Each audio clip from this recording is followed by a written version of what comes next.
Roll call? Okay. Mr. Anderson? Here. Mr. Failmetzger? Mr. Gifford? Here. Mr. Jessic? Mr. LaSalle? Here. Mr. Johnson? Here. Mr. McEnroe? Here. Mr. Mahoney? Mr. Meyer? Here. Okay, we have a message next from Mayor Neely. 3-minute rule. We'll let him go a little longer. It'll be all right. I wanted to come in and thank you all for your service over this period of time. I know many of you have changed places and so forth, but I think you have in your public works director a person that is very receptive to public comment, and it makes it I think a more positive atmosphere for a advisory committee to operate on when that is the case. But I just wanted to thank you all for your input in getting involved in these very important transportation issues that we have. The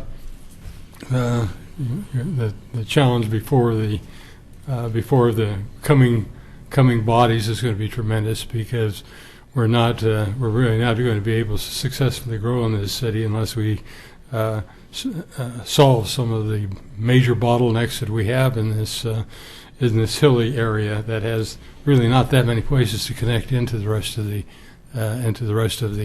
metro area. So you're playing a very valuable role, and I appreciate that effort that you take on. And that's what I wanted to say. Thank you very much. Thank you. Got a question for the mayor. Go ahead. Is this going to go into my 3 minutes? You've been serving this city for how long? Well, if you're asking how long I've been the commissioner, it's been 16 years altogether. 16? Yeah. And I was offered 2, but I was on for 8 and offered 2 and on for 8. You're thanking us? Well, yes, I am. We should be thanking Well, you. but I would make the point that the mayor only has one charter power, and that's to appoint people to the advisory committees. So I guess it's appropriate for me to come out and thank you guys too. Well, you're welcome. Well, there is another charter item. That is the mayor sets the order of the agenda. It doesn't say he sets the agenda. He just sets the order of the agenda at the commission meetings. So it's not a very powerful mayor's position, but it's very important that we get good people on our advisory committees. Is there anything in the charter about Hawaiian shirts? No, There isn't. no, Let's see. no. That's dictated. rule. Home rule. That's dictated by spring forward and fall back. Spring forward, I put on Hawaiian shirts. And fall back, I go to long sleeve flannels. You have a style advisor, do you? No, and my wife would say she has nothing to do with it. Thank you so much. Thank you. Thank you so much. Thank you, Doug. Okay, next is any corrections or approval of the minutes? Move they be accepted as written. Here a second? Here Second. a motion? Okay, here a second. All in favor? Aye. Any opposed? Okay. It says 3A minutes, October 21st. I guess we didn't approve them, or what? I thought we did. That's just the attachment, the minutes attachment Okay. for your review. All right, I thought so. Staff report.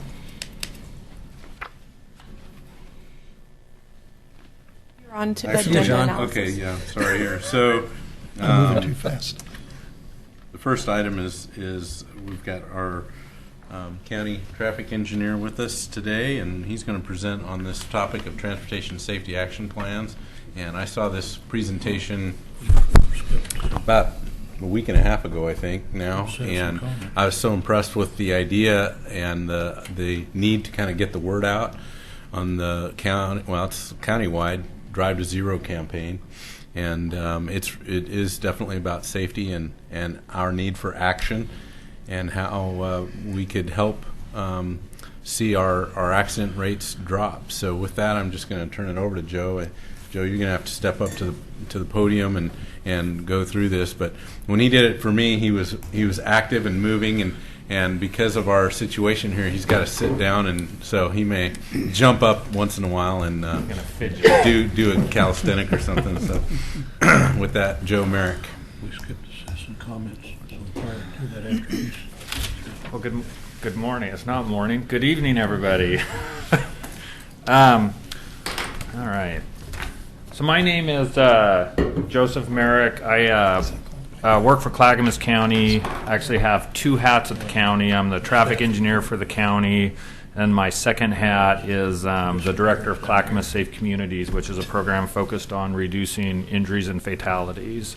The Safe Communities program has been around since 2005.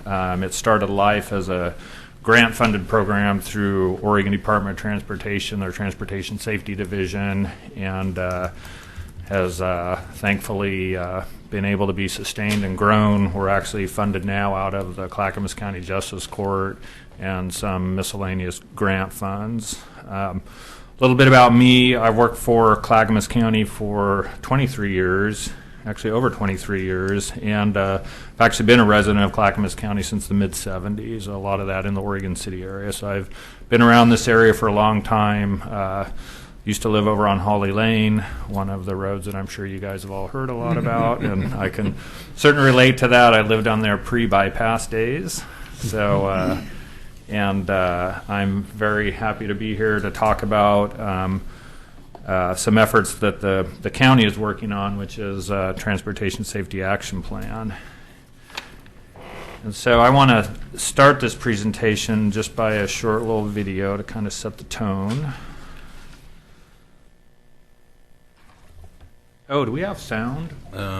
We normally would, Joe. We got to have sound. Why don't you hit pause real quick? Let's figure out how to. The city, not the county. I didn't even sound totally eluded me. Say smacking. Putting up the speaker. Possibly up under the screen. Speaker's far right on there.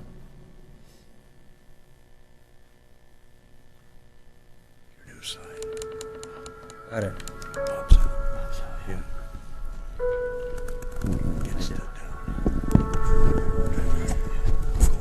Can you hear it at all? Yeah. Get the coffee. Gotta go around the coffee, people. Yeah.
Weird having all these microphones. So this is videos thanks to Sussex County in England, and That's on YouTube, yeah?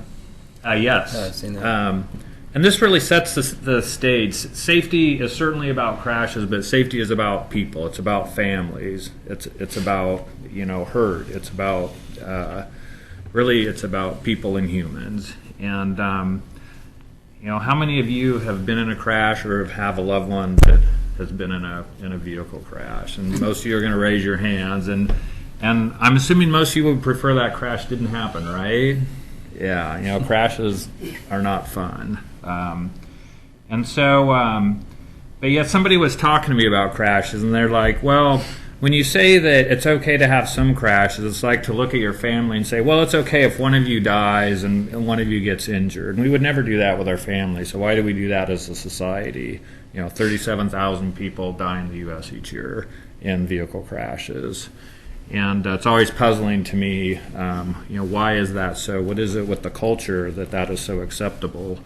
And so really the work that we're doing that I'm going to talk to today is really about changing that perception, saying, no, it's not okay. It's not okay for anybody to die in a vehicle crash. And, I feel very, very fortunate to live in Clackamas County. As I tell people, I have 1,400 miles of road to play on. It's a big playground. We have over 1,800 square miles, 1,400 miles of county-maintained roads, just over 2,200 total. There are 17 cities in the county. I looked up Oregon City data. You guys have 135 miles of road. And when we look at our fatals, we average about 24 fatals each year on all of the roads in the county. So that's state highways, city roads, county roads, private roads. We have a couple private roads open to the public in the county. And we average about 128 serious injury crashes overall in the county. So if you think about that, it's about one fatal every 2 weeks and about a serious injury crash or a serious injury every 3 days. Just thinking about it in a little bit different way. And as we all know who have been through crashes or had family members been through crashes, it's very hard on us, very hard on, if you're the victim, it's very hard on you. You've got to mend or you have to change your life because of this crash. It's also hard on families, but it's really hard on pocketbooks. And this affects public agencies. It affects the county. It affects the city of Oregon City.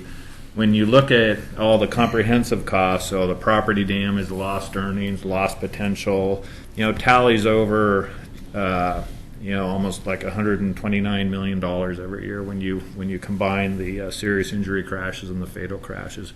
Huge costs that factored into your insurance, factored into the products you buy because of the insurance of the companies for carrying insurance for all their drivers. All these little bits, it creeps up and we all pay for that. At the county for years we've had a traffic safety commission.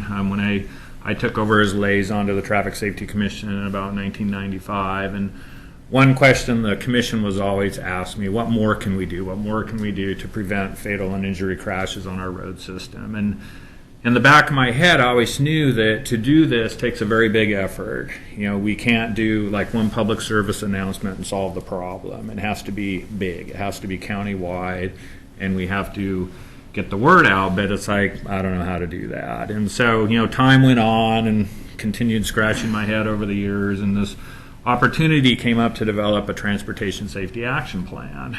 And I'm like, that seems like kind of a neat thing. We have our Traffic Safety Commission, we've had the Safe Communities program. Seems like a transportation safety action plan might be the next logical step to get us where we want to go, which is less crashes, ultimately zero crashes. And the person, Patty McMillan, that works with me on the Safe Communities program comes from a very different background. She comes from an emergency 911 background, so just very diverse, completely un-engineer-like. And so she's been really good because she's like, brings this whole other arena to the discussion. And so when I took over the Safe Communities program, when I had this long learning curve because most of it's non-engineering stuff. And so when we looked at doing the safety action plan, we're like, this needs to be bigger than engineering. It needs to be very broadly focused. And we really need to talk about culture change because really it is the human that is the cause of most of the crashes, which I'll explain a little bit later. And so the one thing I learned early on was I've got to think outside of the box. In fact, I got to just get rid of the darn box. Because to do this we're not going to be able to do this using the conventional things that we've always done. It's going to have to be different. And so as we looked at the safety action plan, there's obviously the basic thing, our goals and objectives. Data is a huge thing. Transportation data, crash data.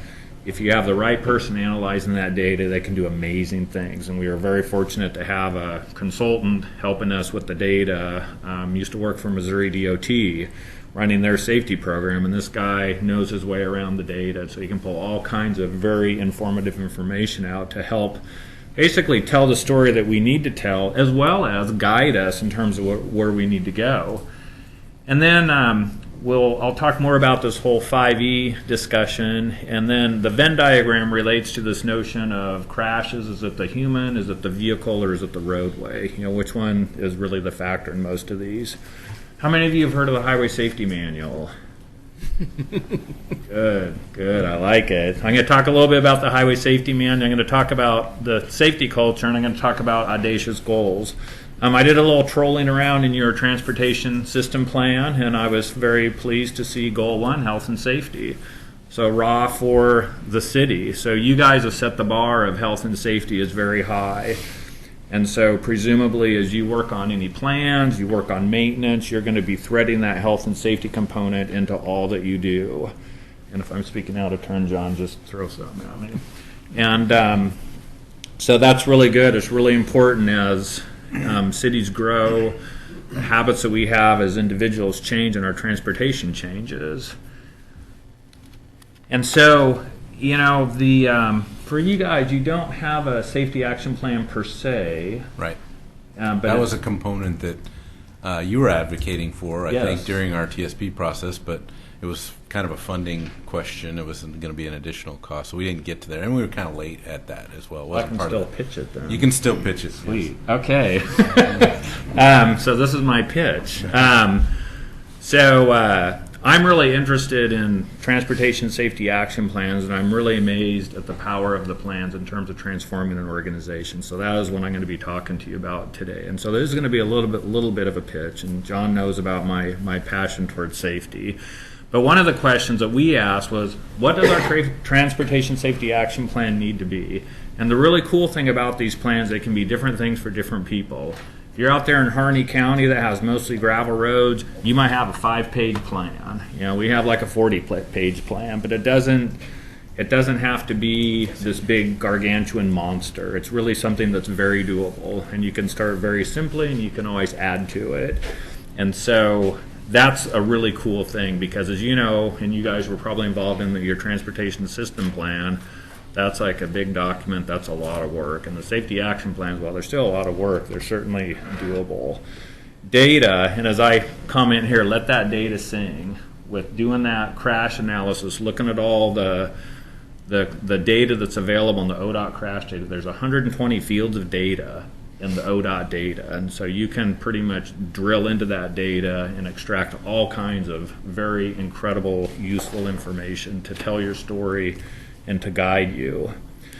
Now, this road vehicle human thing, when a crash happens, John can attest, Henry, you can attest, Scott, you can attest, is what do people do? They call the agency and say, your road caused a crash.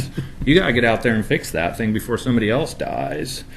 And so, but when we look at this Venn diagram, which is very old, you look at roadways. The roadway is a factor in 3% of the crashes that occur. And it's one of the factors in just over 30% of the crashes. But the very interesting thing about this diagram is look at the humans. The driver is the sole factor from this very old diagram in 57% of the crashes, and a factor in 93% of the crashes. ODOT Region 1's actually been doing some work, and they're finding from their work that those numbers for the driver factor is closer to about 97%, and being one of the factors is closer to 99%. And so the interesting thing as we look at this, I'm an engineer, I'm out there, I want to fix the roads. John wants to fix the roads. But in fact, maybe there's something else we should be working on. Joseph, excuse me, are Yes. you open to questions in the middle of this, or do you want to How wait do you want to do this? It's a Just let long, him- it's Okay. kind of a lengthy presentation. That's fine, so- go ahead. Thanks. Okay.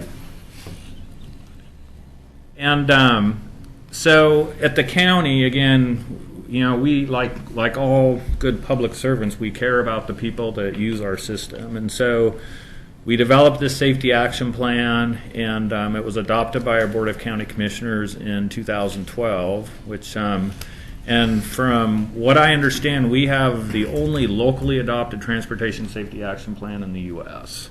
And so I'm very, very proud of that. And what's interesting about the plan is our committee that worked on it set this very audacious goal. And when they proposed this goal, I about fell out of my chair. I'm like, really? you want to reduce fatal and serious injury crashes by 50% in 10 years? And they're like, yes, because if we don't set a goal that is kind of crazy, we're just going to sit there and we're going to say, oh, we don't have any money. Yeah, we'll get to it. And so now that we've been working with this plan for a couple years, it makes sense why they did what they did, because this has gotten the attention all the way up to our commissioners, and our commissioners know about this plan, which is really cool. And we, people talk about this, and which is very exciting to me. So when we let our data sing for the county, we found 3 primary factors contributing to crashes, our highest contributing factors, which was roadway departure, aggressive driving, and young drivers. As we drill into those just a little bit deeper, we have our roadway departure crashes, which involves a vehicle leaving its lane. So in some cases it could be a head-on crash, could be a vehicle driving off the road. And we're about 43% of all of our crashes, all our fatal and serious injury crashes involve roadway departure type crashes. When we look at aggressive driving, all that thing that we all observe, but of course we never do ourselves, it's following too close, it's speeding, driving too fast, changing lanes abruptly, and it's about 42%, just a little bit less than our roadway departure crashes. And interestingly, it was a little bit higher on the county roads. So I guess our people, when they get onto the county roads, are a little bit more upset. I don't know why. Maybe they want the roads to be better. And then young drivers, our precious young drivers that oftentimes lack the experience. And that's our ages 15 to 25 as we defined it. And they're involved in about 33% of all the crashes, and just slightly higher on the county roads. So that's kind of our top 3. So those are the ones that we really see. The other 3 that make up the top 6 are, and not necessarily in the right order, it's alcohol, older drivers, and the other one is escaping me for a minute. Texting? No, distracted driving isn't covered well in the crash reports, because how many people are going to say, oh yeah, I was texting? So they don't get that cause factor. And it's actually really hard to get cell phone records. Just old drunk drivers, that's enough. Yeah. So the 5 E's, how many of you heard of the 4 E's? The 3 E's, the 4 E's, or the 5 E's? Okay. We flunked. No. So the 5 E's, engineering, enforcement, education, emergency medical services, and then we actually use evaluation, because I don't want to put stuff out there that doesn't work. So when I evaluate it, I can figure out whether it works or not. If it works, great. If it doesn't work, we'll do something else. These all have to work together in order to really address the safety of the system. It's really even broader than this. And the thing we've been really trying to do is more than just talking about those 5 E's, but really collaborating with the groups, so bringing the groups together so that we can work together and coordinating resources.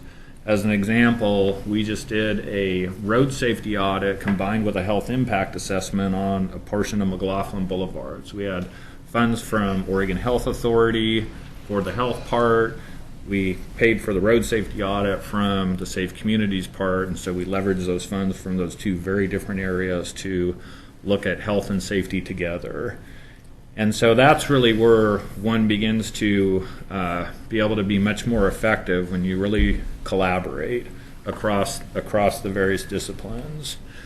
And so as we recap and kind of think about what we've talked about so far, we've talked about the crashes, we've talked about this 5E stuff, and this human behavior stuff, this pesky human behavior stuff that my engineering mind would really like it to go away so I could go design my roads, but it just keeps creeping back in, which is another reason why I had to throw away the stupid box. And so we're all users of the system because, again, transportation safety is about people. Use of the system is about people because until we have fully autonomous vehicles, there's a person behind the wheel. There's somebody controlling that.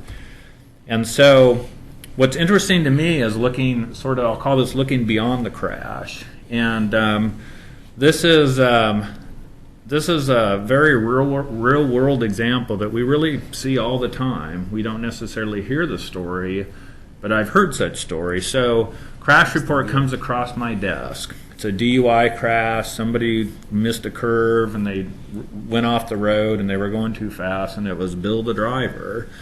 So we could certainly look at that and say, well, we have had some problems on this curve. Maybe we can add some signs, or we could say, this was a DUI crash. I've looked at the manual and uniform traffic control devices. How many of you have heard of that? Good. And I could say, it's okay. It conforms to the MUTCD. But if we look in the story a little bit further, we find a very different story that actually might cause us to want to do something a little bit different or ask different questions. So what leads up to this crash of Bill the driver? Well, Bill's a great guy. Bill's pretty stressed. He's got a lot on his plate, a lot of job stuff, family stuff, and he actually needs a little bit of mental health help, kind of coping with all the stresses of life. So he tends to get a little angry, a little upset. But the health clinic he goes to closed. So Bill really can't get the help he needs. So Bill went down to the tavern to hang out with his buddies and try to kind of unwind after a stressful day. And then, I'm just going to have a beer and I'm going to go home. Well, Bill has a little too much, and Bill drives. And Bill runs off the road and gets in a crash. That's the real story. And so Bill crashes. And so now when you look at that question in a more holistic view, you say, as the traffic engineer for the county, it's not my problem. It's, I don't know, what are those social service, whatever those people do over there, it's their problem. Or do I say, Bill crashed on the roadway system. That's a crash on our roadway system. That's important to me. I care about the motorists. I really need to help and partner with our social services folks to see what's happening with that clinic. Maybe there's something we can do to either help them argue for more funds, point out how health and transportation are all interrelated, to maybe change the outcome of this. So maybe next time Bill is able to get help and Bill doesn't go down and drink and drive. And so as I've been learning about this, and believe me, I've been doing a lot of learning, it's really opened up my eyes to really this transportation system. It's so much more complicated than plunking in guardrail and signs and doing striping, because it's really the users on the road that make us or break us in terms of safety. And really the planning and the work that we do can make or break communities. And so the way I've been thinking about the system more is more than just a transportation system with little components like guardrails and striping and speeds, but really safety is a center fundamental component of most everything related to a community. All of you in this group hear about neighborhood groups who are concerned about speeding because they're concerned about the safety of their children. We're all concerned about how a roadway, a 5-lane arterial, is going to cut a community into. Growing up, my mom always referred to the Minnesota Freeway, which was I-5 in Portland, which went down Minnesota Avenue and cut North Portland in two. Health, if we are not comfortable being able to go for a walk because we're afraid we're going to get run over, we're not going to go out for a walk. And so when you start looking at this, and you start looking at this health, community, livability, and transportation, it gets kind of hard to separate them, because really they're all interrelated. And that's been particularly fascinating for me because, for the county, it's a huge county, so it's like, well, what does that mean? What is it we can do with that?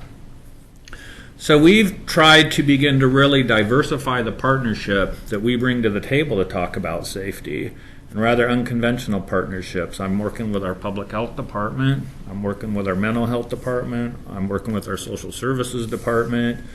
I'm actually meeting with our housing authority folks next month to talk about how we can help folks that are living in the housing authority. An example of that is if people in the housing authority need access to car seats, we can get them car seats. They need access to helmets for their kids.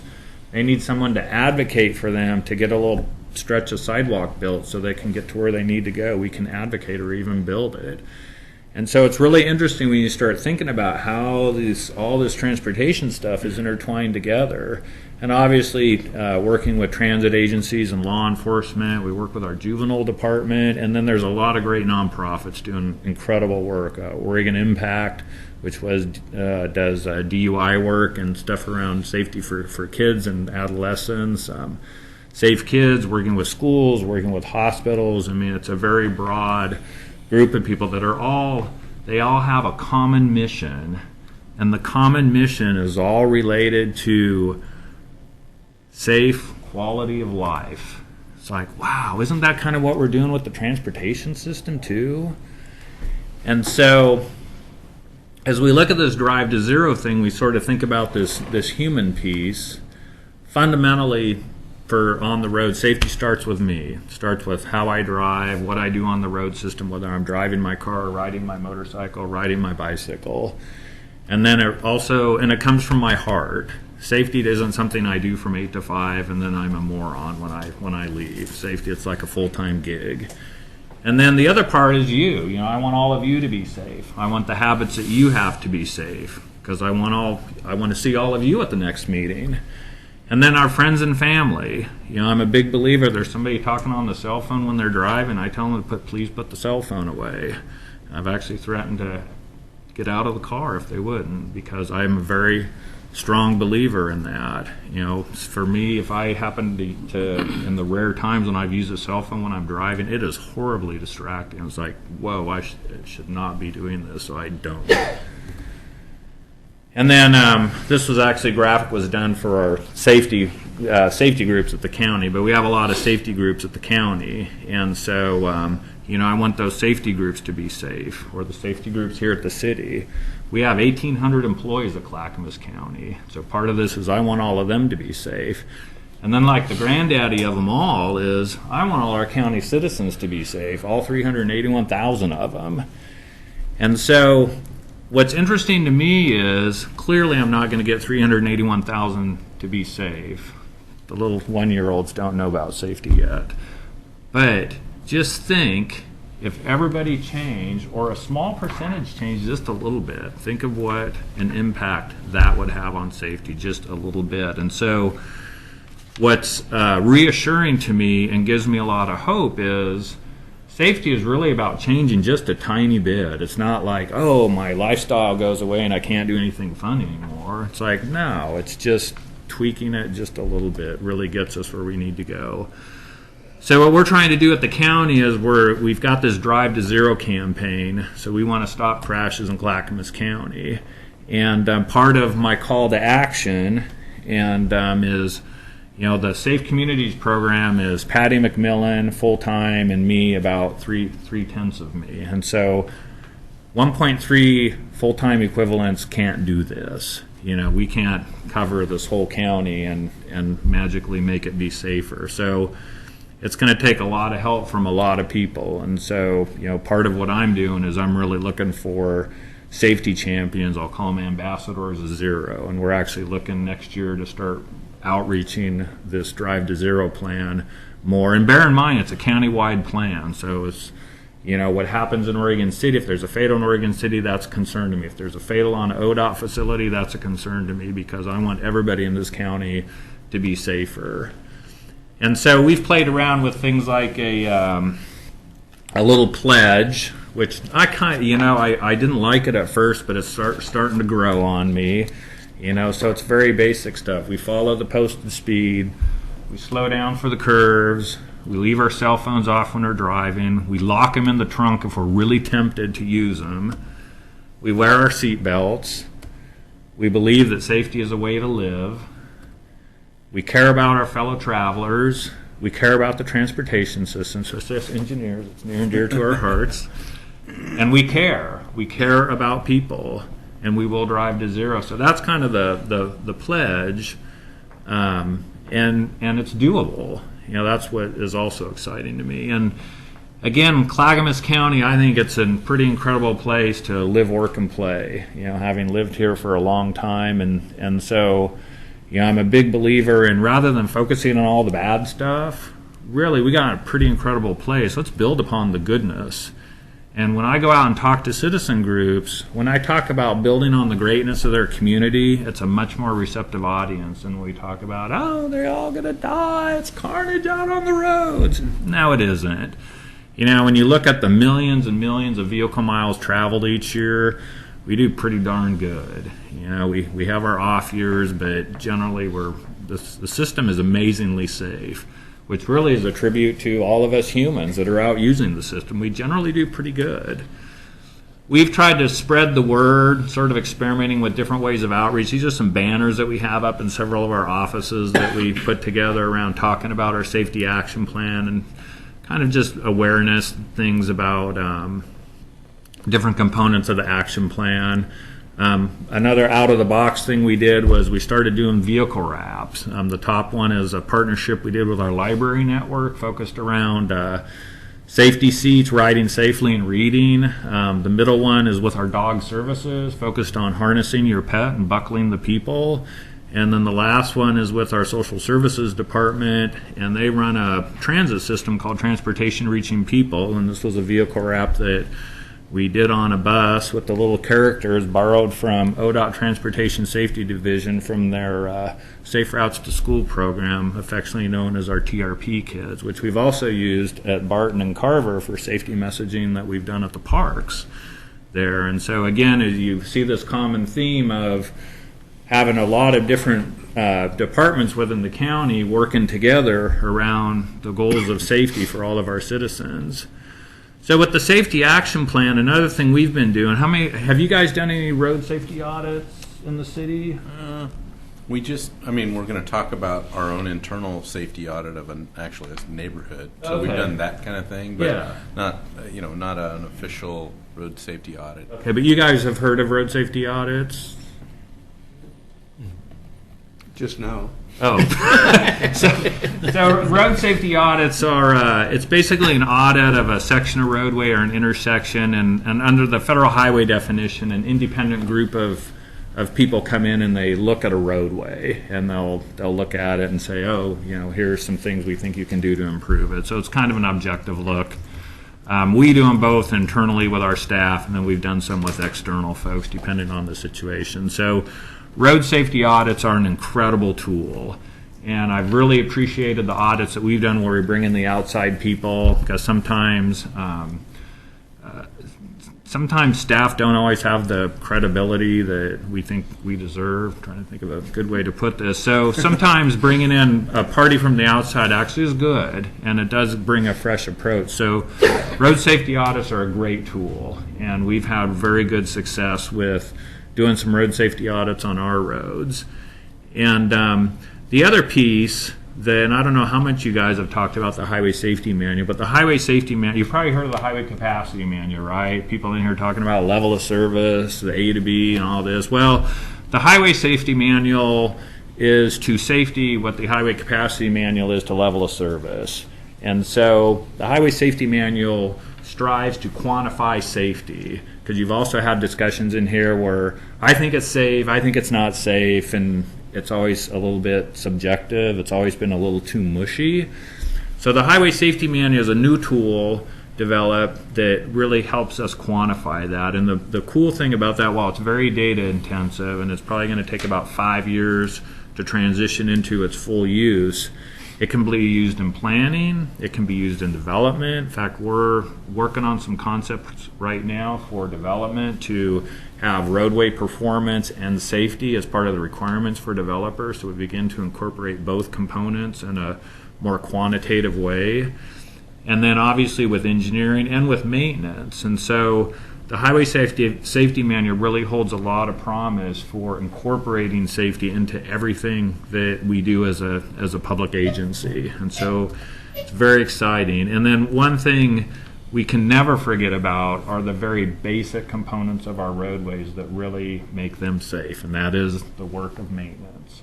Oregon City and all the work that they do with striping and signs, and the county, we have all our road shoulders and signing and pavement markings, and all that very basic stuff is one of the fundamental underpinnings of safety of the roadway system.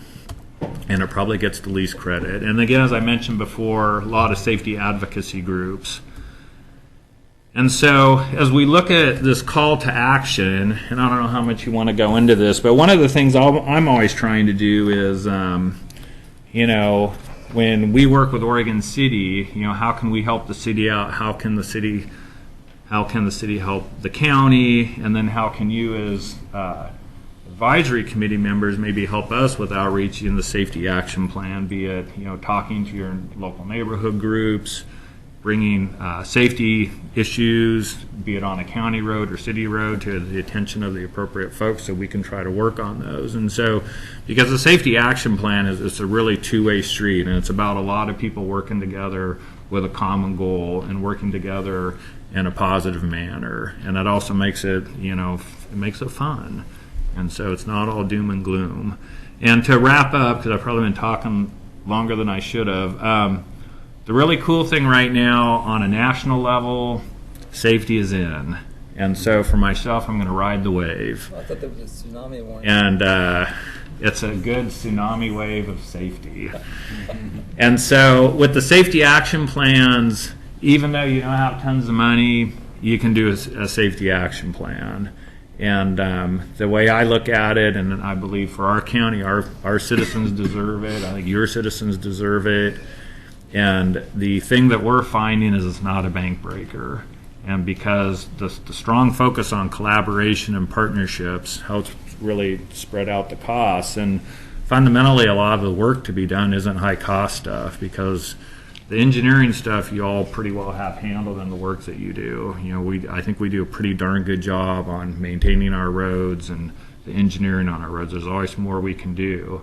But it's really bringing that human component and spreading the word that is one of the fundamental elements I think is really important. And we have an advantage at the county because the same Board of County Commissioners that adopted the action plan is also the same Board of County Commissioners that oversee social services and public health and all these other agencies that I need to work with. And so that's been very helpful.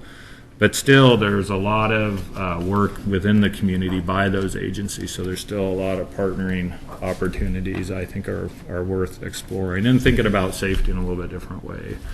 So that is all that I have. I want to thank you guys for listening to me. As you can see, I'm very passionate about this. So Steve, we were going to do that in 20 minutes. So how'd just I do? So you know, Did pretty good. you got about. You made it. In a very, very long 20 minutes. You used the 20 minutes. Well, one of the things that we've talked about, that on this committee, we would have individuals step up and kind of be a liaison or representative or something like this, that might be something to consider. Or to have someone here that would be in communication with you, Joe, and bringing information to this committee on how to improve safety. Yes.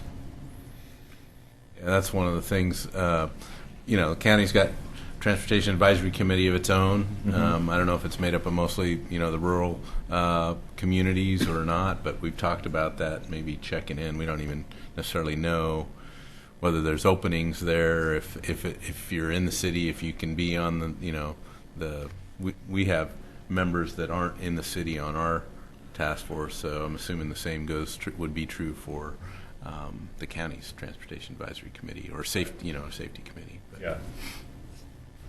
Are you partnering with the high schools? Yes, we do education, usually as part of the health classes in Oregon City, Rex Putnam, Malala, Lake Oswego, I don't know if Sandy, and then we've done it's called Posters to Coasters, which was actually a competition to develop positive related safety posters. And we have 17 schools in the county. I think we had 9 schools enter that competition. So we've got pretty good outreach into the schools. Patty's built that up over the years with the program. And then we've, for example, we're doing a week-long effort at Rex Putnam High School around underage drinking, breaking down media to pull those components, because a lot of media is actually, the underlying message is focused at kids, and then developing safety messages out of that. So there's several programs. We work with some of our drug-free coalitions on those. The data that you provided, those percentages, whatnot, Yes. did that include city streets, or is just strictly county roads? No, the data is for all crashes in the county, and so So we actually looked at our data for both county roads and then all roads in the county. And we have a little different story than like Oregon City because, for example, 70% of our crashes are in the urban area, but 70% of our fatal and serious injury crashes are in the rural area. So this, high-speed roadways is a different picture. So if you were to look at the Oregon City data, and I don't know how much you did that in your TSP, but you'll have a little bit different story to tell with your data set because of the way it's lower speed roads and different environments. Yeah, we've been looking at intersections, but that's where most of our problems are at, or intersections. Yeah, and like you probably have more pedestrian type issues in the city than we have overall in the county. So and that's where that's a cool thing about looking at the data is you can pull that information out and say, wow, for Oregon City, this is really the areas that stand to have some focus. And the other thing too is, we're finding that the old way of doing projects, you'd do a big safety improvement at a intersection. You'd spend $3 million and make this intersection great. And what we're finding and what's being found nationally is oftentimes it's more effective to take that money and spread it out over a bunch of areas. So rather than doing a big intersection improvement, you might make sure all your signs are up to MUTCD standards. And so doing much simpler things, but doing much more of it. So that's another changing philosophy. Yes. John mentioned that our interest is in intersections, and yet just a few months ago we had the police chief here, and it says his concern was rear-ending. His rear-end collisions were the cause of most of the accidents And in the Oregon way City. And the way you also have to look at the accidents is the rear end crashes probably tend not to be real serious. And so if you look at the property, there's the different classes of crashes, your property damage, your minor injury, moderate injury, major injury, and then fatal. And so you have to look at the crash types that are, if you're going to work on fatal and serious injury crashes, you have to look at those crash types that are causing the fatal and serious injury crashes. Yeah, I'm just pointing that out in conjunction with the fact that it's the structure of our city is that the police chief is the safety director for the city. Is that correct? That's true. He's Yeah, emergency manager. So what I'm suggesting is that if we're going to do something, we sure want to bring the police department into Oh, this. absolutely, yeah. Joe, it seems to me that we have what they call a national night out, which is, I guess, a national program. Hence the name. Yeah, right. For neighborhood security and things of that nature, and bringing people together. But it seems to me like any program which emphasizes traffic safety is going to have to be a sustained program. Yes. And I'm talking, we could have the safest city in the world here in Oregon City, but you emphasize sharing it. So it's got to be something that we can share and it spreads and everybody adopts it because everybody drives. And if everybody commits to this thing at a personal level, it would eliminate the tremendous investment in public funds to sustain a program like that. If everybody said, I'm going to be a safe driver and here's my manual, and here's what I got to do, and one of the things I'm going to do is not talk on a telephone or text or something like that, that you could get something rolling. But it's going to have to be year after year after year because we've got an endless supply of kids that are 15 that just can't wait to be 16 Right. so they can steal dad's car. Yeah. And fine hair. And, Yes. that kind of thing. So what I'm thinking is, in order to get it going, that, they steal these kids out of third grade to put them on Little League baseball teams so they can, go into the pros and win the Cy Young Award. So why not do the same thing with driving? We just, now I'm not saying 3 years old, but I'm talking about getting into these high schools and having a year after year sustainable program of safe driving. And if I were king, what I'd do is Oregon City High School because it's the end of the Oregon Trail. And it's a great way to get, a great place to get things started. Yeah, and we're out at the high school every year. Yeah. We're out at the health class, But and what I'm saying is get those kids to challenge the rest of the high schools in the United States and say, Oh, let's yes. see if you can beat us. Yeah. We're going to be the safest school system in the state of Oregon, and we dare you That's good. to match our program. Yeah. And you get these kids on this social media, it's, oh yeah? My dad can beat your dad up, you know? that Right, type of right, thinking. yeah. No, I like and it. then you've got a sustainable program going. Yeah. But you got to stay on top of it. Right. You see, you got to. It's hard to prove a negative. Yeah. You know, we're built in and we're wired. And it's never going to happen to me. Guess what? It happened to my family. You know, it wasn't my fault. It was somebody else. Right. But it happened. Right. And that's what you got to overcome. But Yeah. that's what that would be intriguing. It would be exciting because you get the enthusiasm of these kids.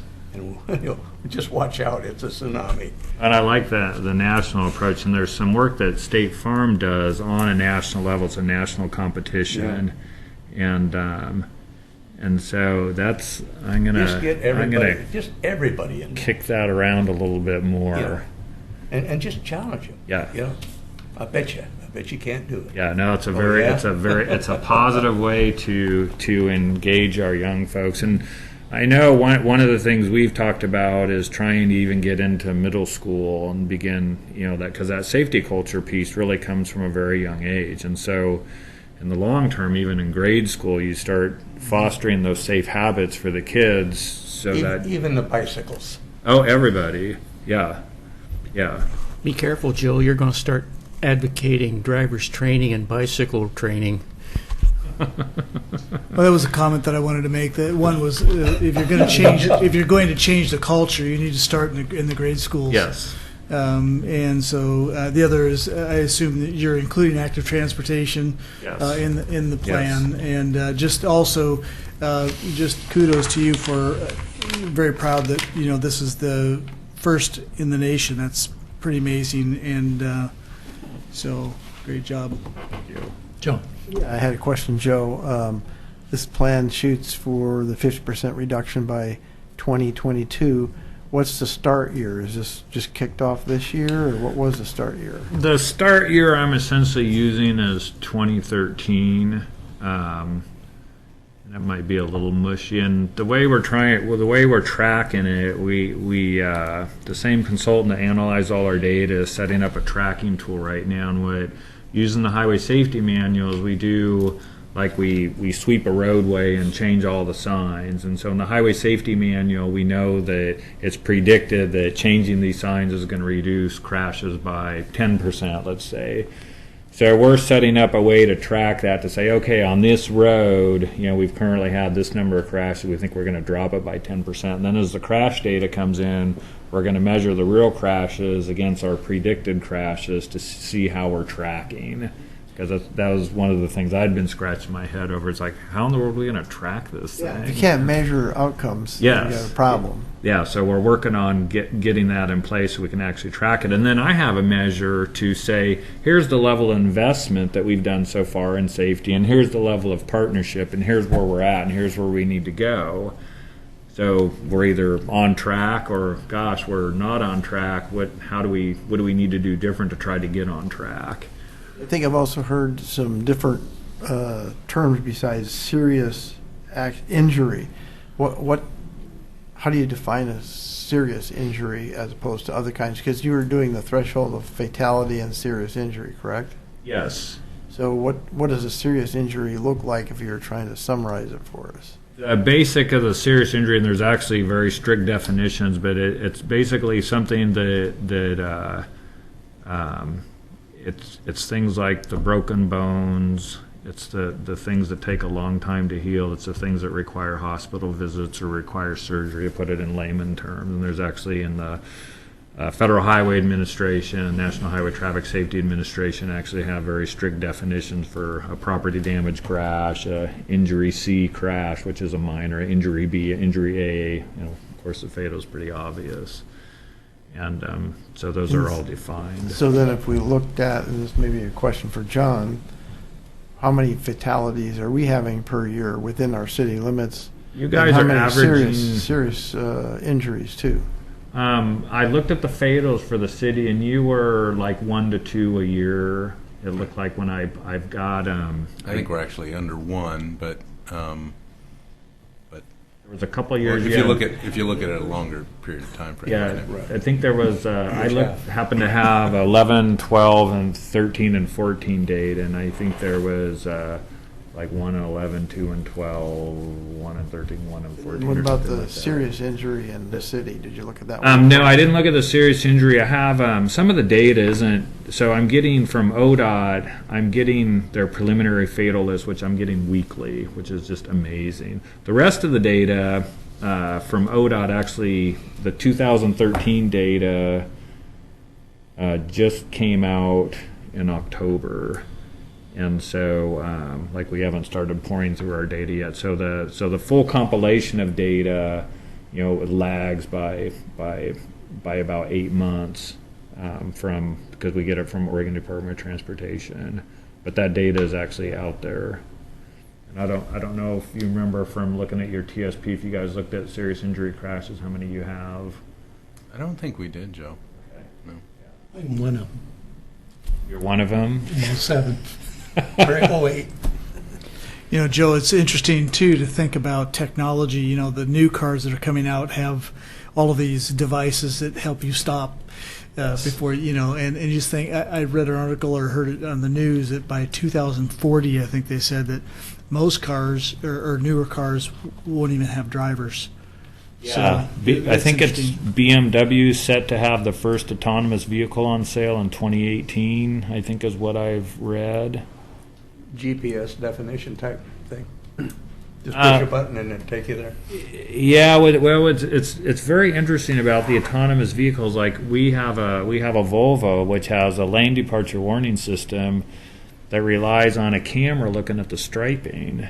And so, you know, so what if your striping isn't very good? So your lane departure warning system isn't going to work. So I haven't looked into the autonomous vehicle technology to see what they're using for the technology to guide the vehicle, because if they're relying on us having stripes on the road all year, that doesn't always happen. You know, if we have a lot of snow, our stripes are ground off by, you know, February.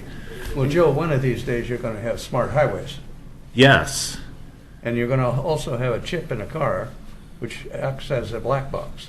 Well, those already exist. We have the black boxes in the car. There is the ability for vehicle to traffic signal communication as well as vehicle to vehicle communication. But what's interesting to me is, what do you do on like the rural road system? Because if you're talking about that, so when you talk about the smart highways, one of the questions that goes through my mind, probably goes through John's mind, is what kind of equipment am I going to be deploying in my traffic signal controllers, and what is that going to cost me? Or on a rural road, how is it going to be a smart highway? They're going to be sensors I'm installing in the pavements, and so there's a lot of really, really exciting technological stuff coming up that, you know, I'm kind of like, you know, what's this gonna mean for us? Then you got the recall system with the cars, which built in crashes. You know, the key on General Motors that that catches fire, or the accelerator that sticks. Or something Oh like yeah, that. well yeah, we're that we're black still box humans. Will tell you why they crash. Yes. That's what I was referring to. Yes, and there's been some very good, actually there was a very good ODOT court case where they were being sued and they pulled the black box out of the car, and I listened to a presentation from a ODOT attorney, and it was, woman claimed she had stopped at the intersection, and when they pulled the black box, she was going something like 57 miles an hour at 75% throttle when she went through the intersection. And so the black box tells the story for the benefit of all. And yeah. Question. Yes. In that 50% reduction, that's probably not counting for any future technology. That's just based on the things that you talked about that you guys are going to be working on to cut down the crashes. Yes. Yeah, and you know, it's a general goal, because obviously there's going to be population growth, and you know, even with the future of the highway system, we're not sure what's going to be there, but it's certainly something that we're shooting for. And even with autonomous vehicles, if you start changing out the fleet, you know, that's probably 30, 40 years before really your whole fleet is changed out. And again, there's still a lot of technology components that have to be worked out for the true autonomous vehicle, which is really fascinating to see how all that's going to play out. And I always think of something you once said, Henry, about having all the signals and all these things, having these sensors to where they would go back and tell you when something's going wrong. And I remember when you first said, wow, that seems like crazy stuff. But, you know, we're seeing more and more of that. I keep thinking about what happens when I run out of gas on the freeway in an autonomous car. Well, it'll be electric by that time. There's an ejector seat. Get you right to the gas station. Have you guys thought anything about incorporating OLCC in this safety program? We actually work with OLCC. Okay. Yeah. And what about Metro? Metro's involved as well.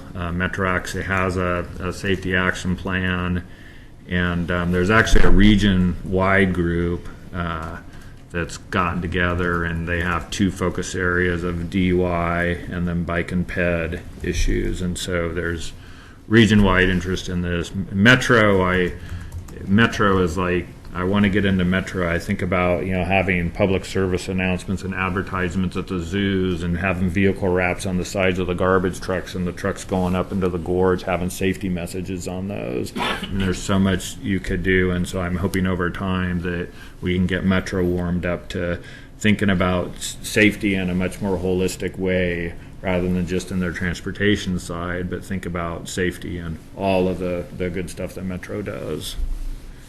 Quick one. Thinking about some of the innovative things you've talked about, and most cars now have a GPS system or it's available for that. What if you program the GPS system so not just understanding what the roadways are, they understand what the speed limits are, and then when you're in that segment of roadway, there's an automatic governor to address the speed issue, so that as you drive along and there's speed limit signs, I mean, the GPS system can guide you any place now, but just add road speed signs to that, right, and then stop the car's speed at that level, so you cut out all these people that are driving too fast. Or put an annoying noise on it or something, wouldn't necessarily. Well, yeah, that doesn't work. I think. Well, the autonomous vehicles will need to know all that, and I know that the information is pretty good because the GPS in my car it shows what the speed zone is on the road. So the companies have pulled that information from the agencies, or in this case from ODOT. And it's actually pretty good because I track that, looking at the, so it's 55, it's 45, it's on the freeway, it's 65. And it's pretty good, and all the ODOT speed zone orders are online, so a mapping company could actually pull all that data. But that's an important component of the autonomous vehicle, because the vehicle is going to need to know what speed to travel with driving itself. Just start early and make it a governor. Yeah, I know. But they often neglect to show the construction speed signs on those up.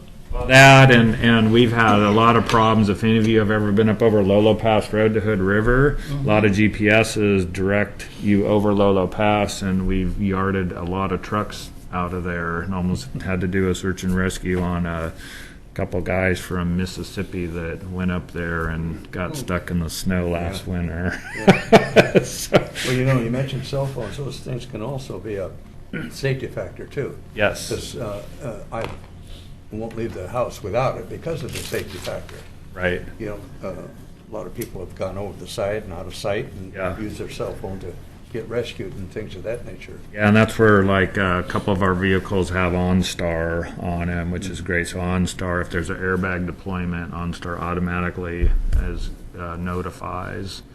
So in case you are off in the woods and can't be found. So, Joe, what can we do here to help you get? Well, that's a good question, and I think some of this is I've presented a lot of information. Some of it I think is just kind of thinking about it, and I've also I think given a very different way of thinking about it, and so I like the way you've done it. I think what I'd suggest is think about it. If you have ideas, talk to John. My information is up there. Unfortunately, I didn't bring any business cards with me, but my information is up there. You can always call me or send me an email, And I can certainly come back and report on stuff that we're doing and work with John as well, and some of this we're still kind of figuring this out as we go. This is another thing, we're a little bit of ahead of the curve in the U.S. There's not many places in the U.S. that are trying to really address this culture piece. And systems can get so overloaded because of their size and complexity, they're almost unmanageable. Mm-hmm. And it would seem to me that Oregon is just right at the stage here, the cutting edge of developing a system for safety factor roads and things like that. What you're talking about, that it can be manageable. Oh yeah. But some of those places back east, they got traffic volumes and patterns and things of that nature. Los Angeles, and I don't know how they would cut into that to get to the basics to even begin to manage that, other than a smart highway. But I've been on the traffic board here going on 2 years, and the planning commission same. And the number one factor that comes before us inevitably is traffic. Right. Traffic at the planning commission. Yeah.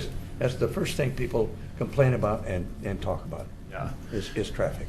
And even for the for the city with their transportation system plan done, they could try to look at budgets coming up, maybe for next year's budget, try to carve out a little bit of money to actually work on a safety action plan to get something on the books. But a lot of this is embracing the community and going out, and this is the beauty of smaller city, is you have a small enough community that you can really do good outreach. It's a little harder for the county, but building on the good of the community and trying to get out to people at various events and really talk about, I care about you. In fact, I've recently, because of some nerve damage, switched from a conventional bicycle to a recumbent tricycle. So it's 2 wheels in front and 1 wheel in back, and you sit very low. And I've noticed a different thing riding around Oregon City is people have tended to be much kinder to me than when I'm on a regular bicycle. And so fundamentally, almost everybody cares. They don't want to hurt somebody or hit somebody. And so it's building upon that care and compassion to say within the community, all of us are part of that solution. And so everything that we do really affects the community, even though, I don't know you, I don't want to run over you. And so it's building upon that good of the community. And so there is work within the city, I think, that you can do, and it really comes through the work with the neighborhood groups and sort of this thing across the board that we're still figuring out how to do, but it's doable. Have you thought about bumper stickers just to initiate some? We actually have, we have drive safely magnets. A lot of people don't like bumper stickers anymore. Kind of messes up their car, but like the vehicle wraps, have been good. Like our transportation reaching people van drives all over. The city's put some safety messages on their traffic signal controllers. It's another little way to do it. Even with, in my ideal world, things like the farmer's market would have some component of safety there, either safety messaging or somebody talking to people about safety. Saks and supermarkets. Exactly. Yeah, it's in some respects it's so simple. Yeah.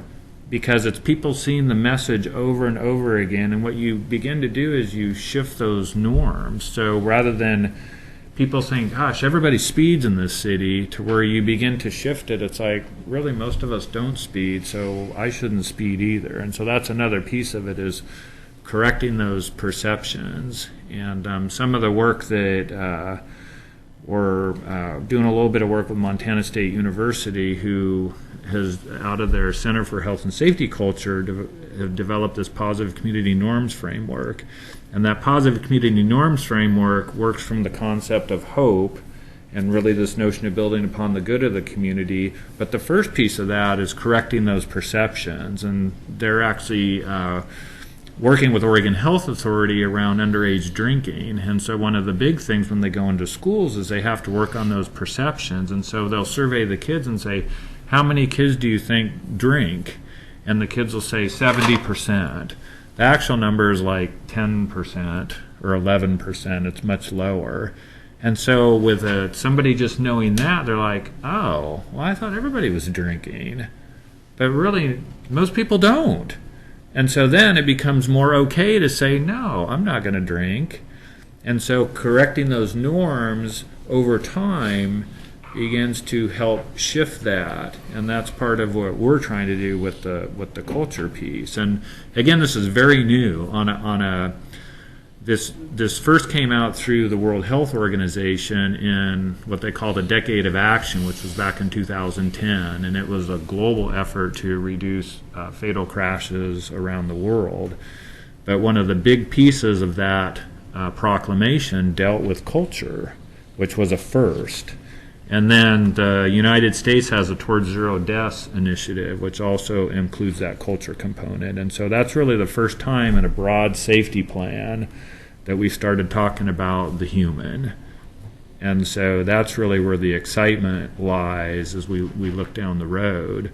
But also there's no cookbook, and so that's where sort of there's kind of best practices stuff, but there's not a lot of this going on in the U.S. I mean, we've found ourselves at the county a little bit out ahead of the curve, so I'm looking to a lot of other folks around the nation to, for guidance and talk to others. Say, oh, what are you doing? Oh, that seems to be working. Maybe we'll try that. Try text, and they'll have the answer in 5 minutes. Yeah. Really? I'll Google it. Joe? Yeah. Do you have a version of this that you're rolling out to civic organizations? A number of us are involved in other civic organizations. Are you ready for invites to come and make a presentation? I think I am ready. I've done a little bit of that. We're actually talking about kind of rolling this out next spring, but for presentations with a civic group, I think there's any good time. I think now is any time is a good time to do it. Potential. Get people excited. Yeah. Other questions? And that's your current phone number up there, 742? Yes, 503-742. Yeah. Okay. And it's certainly available on the website.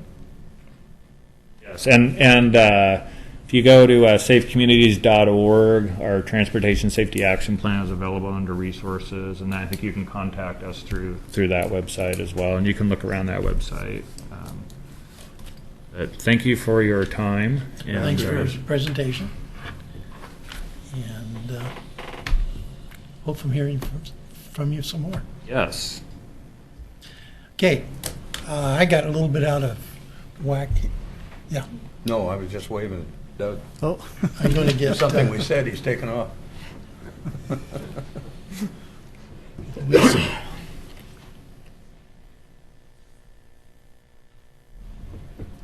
We got this citizen comment. Talking to Doug. He's a tall drink of water. About 6'8". Jeez. He's well-spoken. Lisa, you're in the hot seat. Well-spoken. Oh, is he? Good. Thank you all for being here. Need to pull the mic Going to pull the down. mic Oh, down just a little okay. bit there. Thanks, The guy was kinda everyone. tall. Okay. Thanks, everyone, for being here. I've been here before and really wanted to stay home tonight, but I missed you all. Well, there's openings on the board. And I prepared a letter, which I'd like to give to each of you. I'll give to Lisa, and you can pass them out. As you know, I'm concerned about traffic in this neighborhood. I live on Center Street, this street, and I've told you before, cars speed by, and this is a residential area, 25 miles an hour. And a lot is happening in Oregon City.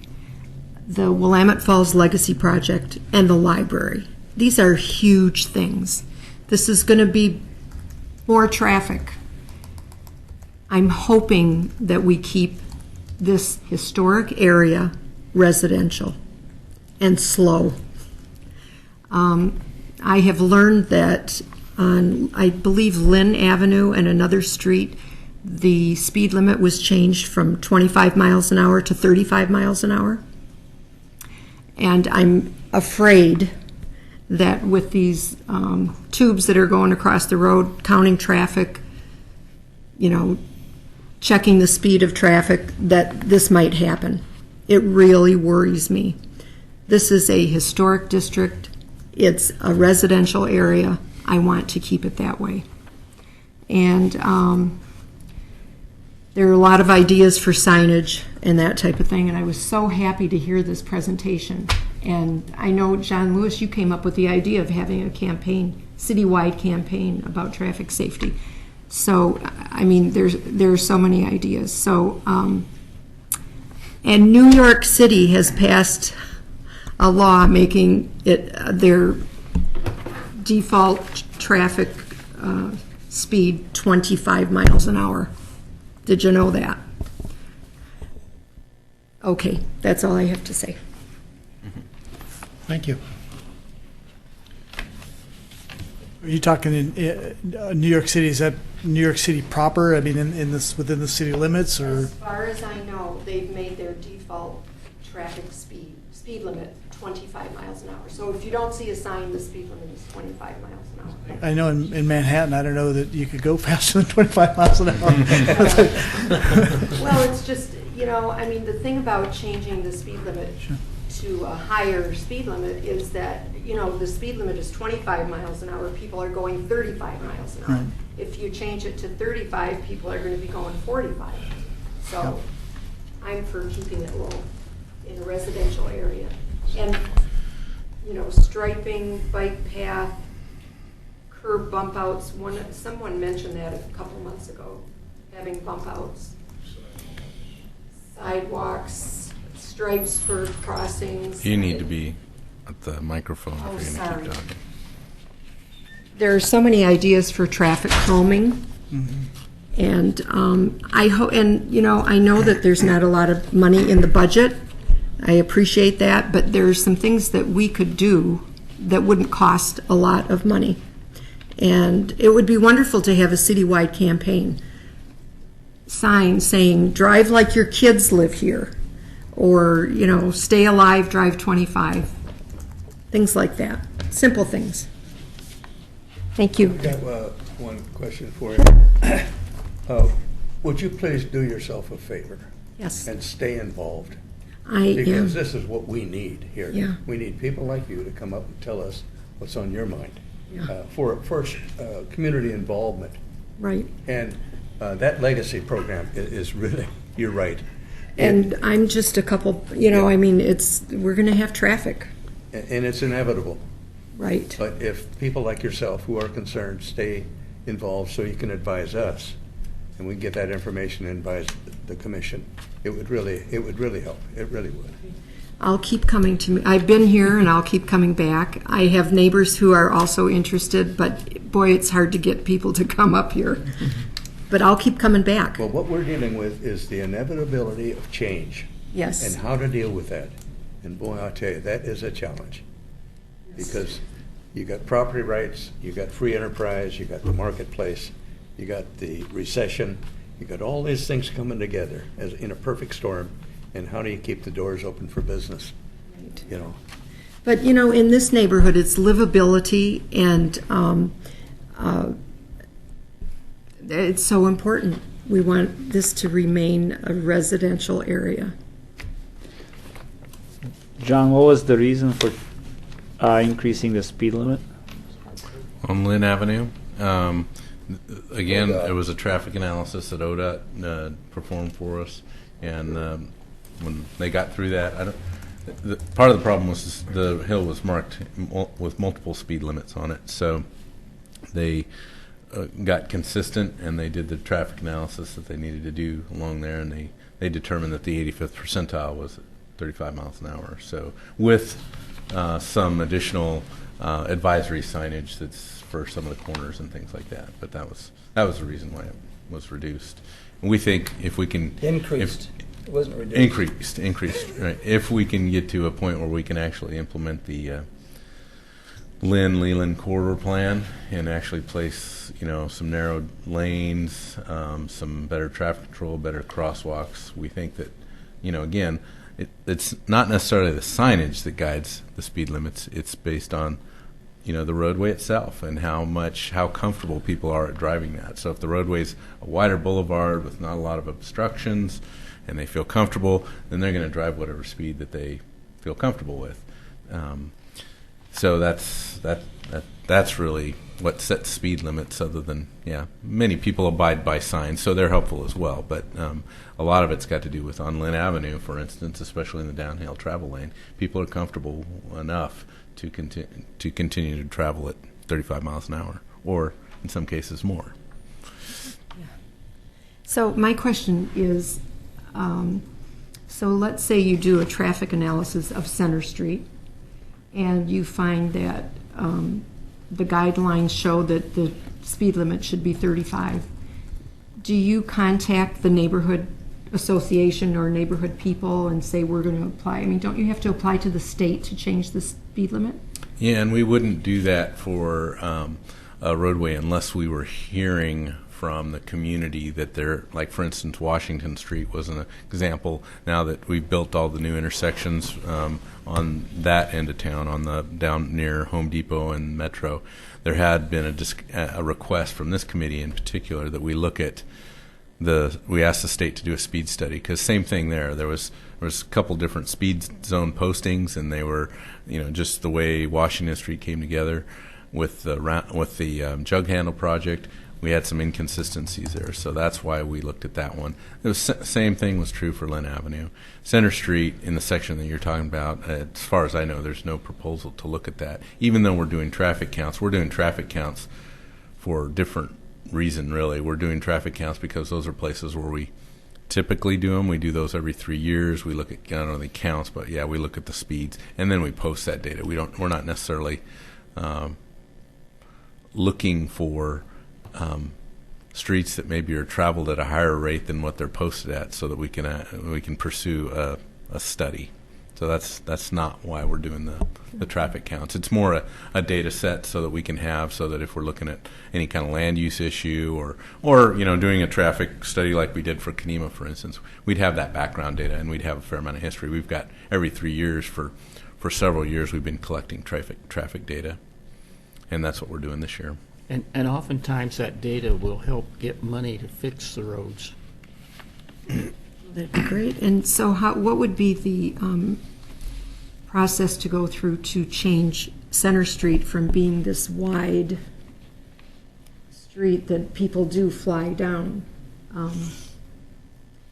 to tightening it up a little bit, like bike lanes or pedestrian crossings or curb bump outs? How does that process get started?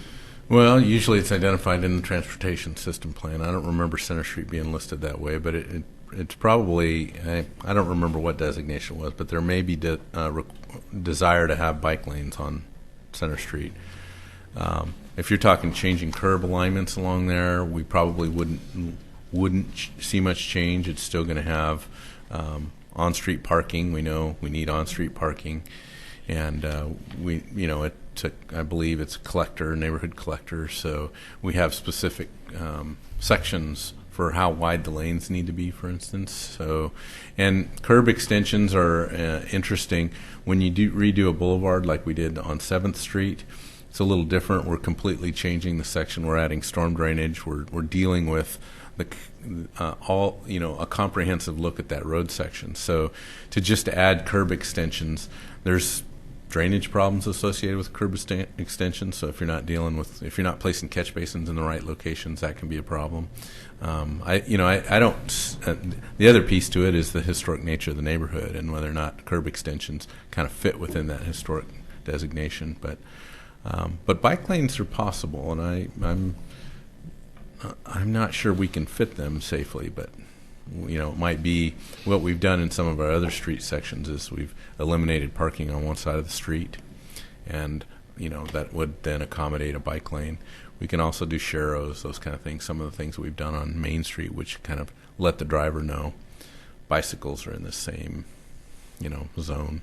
And John, if the data you're collecting supports it, would you consider adding additional stop signs? It's pretty hard to get going from one block to the next, unless you're really intending to speed. It's hard to get up a good head of steam and then have to stop again. Well, That's assuming you stop. That's assuming you stop. I advocate for stop signs where they're warranted. Stop signs aren't a traffic control device, so people tend to if you place them where they're not really warranted, people run them, and then we see accidents and serious accidents lots of times. So I wouldn't advocate for stop signs in a place where they're not warranted. And I think where we have sufficient cross traffic for stop signs, we've placed them there. But most of the section that you're talking about, there's not a lot of cross traffic compared to the traffic that runs down Center Street. So maybe looking at bike lane, introducing a marked bike lane would be probably a good idea. I mean, that will help out with the people being more cautious. A curb extension with a bike lane, like it was on Washington Street, it ended there right at the intersection. So they had to go out into the main traffic to get back in again at 12th Street. Yeah. Joe, you wanted to say something? I have a couple of suggestions. I used to live up on the hill, so I walk down on Center Street and drive and ride my bike on it. But one thing I started to do when I walk is I wave at people. So when I'm waiting to cross the street, I start to step out, and rather than flipping them off because they're going by me, I actually wave at them, and actually more people stop and smile. And so part of that is that notion of building that relationship with people. And so when neighbors are out walking and they see cars they want to cross, just wave at them, and most people are actually going to respond and slow down. Now, a lot of those people are going to remember that and say, oh yeah, there's kids at this house, I better slow down. And so it goes back to that culture piece. And then on the stop sign issue, just to add to John's comments, you have to be really careful when you place stop signs, because if you, in addition to the issue of people running the stop signs, what people will tend to do is speed up between them. And so if you have a stop sign, people may stop, but then you've got that braking, and then you have people taking off, so you actually have more noise, and actually you have more pollution because of the stopping and the taking off. And so you have to be really careful about the use of those devices. Yeah, I don't know if you're aware, but there's a stop sign at 5th on Center Street. There's not another stop sign for 1.3 miles. 1.3 miles. Down Center, and then it turns to Telford. Oh, right. Yeah. So people start going, and they just keep going, and then they accelerate to go up that hill, even though it's windy. And so I just find that incredible that there's that much distance between stop sign in a residential area, and people are not driving 25 miles an hour. I can guarantee that. I guess the other thing that I'll add is that the traffic that's on Center Street, I would say there's some traffic from outside the city just because it's a neighborhood collector and it's kind of one of those streets that carries that kind of traffic. I don't know the number exactly, but I've used Center Street a lot. My hunch is in the section that you're talking about, a lot of that's local traffic that lives in Oregon City. And it's back to this cultural piece. We see the same problem. I mean, we get neighborhood concerns about traffic speeding on the hilltop as well. Wouldn't surprise me if it's the same people that are traveling through Center Street that are not in their neighborhood anymore, and they've kind of lost sight of the speeds. So it is, I think, just reminders and, community interest. So the people in the lower part need to mingle with the people in the middle part, and mingle with the people in the upper part. Right. And I also understand, I've done a little bit of research, and I understand historic areas, the old streets are straight. The newer subdivisions have windy roads, and people tend to drive a little slower. But in a historic area, they just...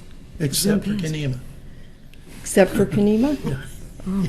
John, would Center Street be a good candidate for a flashing speed sign for a while? Since you were here last, the police department had their trailer out there. I want to say I can't remember if we have, if it's one of our locations where we've moved. I don't think it is. I don't think we put it on High Street, but I don't think we have a location for one of our temporary sign installations on Center Street. We've been relying on the police department and their trailer, right? Isn't that what you recall? Yes, and the trailer was there for a couple of weeks, I believe, and part of the time a boat was parked in front of it. And one day my daughter came to visit, and she drove by, and she said she couldn't see her speed because there was a big pickup truck parked in front of it. So I don't know how good it is. And what about signage? Slow down, drive like your kids live here. Can I put a sign like that in front of my house? We do. The county has provided over the years these Slow down, it's our neighborhood. Slow down, it's our neighborhood campaign. Yeah. And that's kind of along the lines, I haven't really mentioned to Joe, but we've talked about here about using the recycle bins, and we've talked to B&B Leasing, and they're open to the idea of using the garbage cans and the recycle bins and the yard debris bins for a kind of a placeholder for either stickers or placards, so that we could come up with a campaign, preferably something regional, so a regional message. But if we don't have that, then our own little campaign that says "slow down" or some message similar to that. That's maybe a little more catchy. That but that also kind of looks like an official sign that at least once a week, because I think a lot of it's just reminders, and if it's there every day, day after day after day, like a new speed limit sign, for instance, that's going to lose its impact pretty quickly. But if it shows up on the street once a week,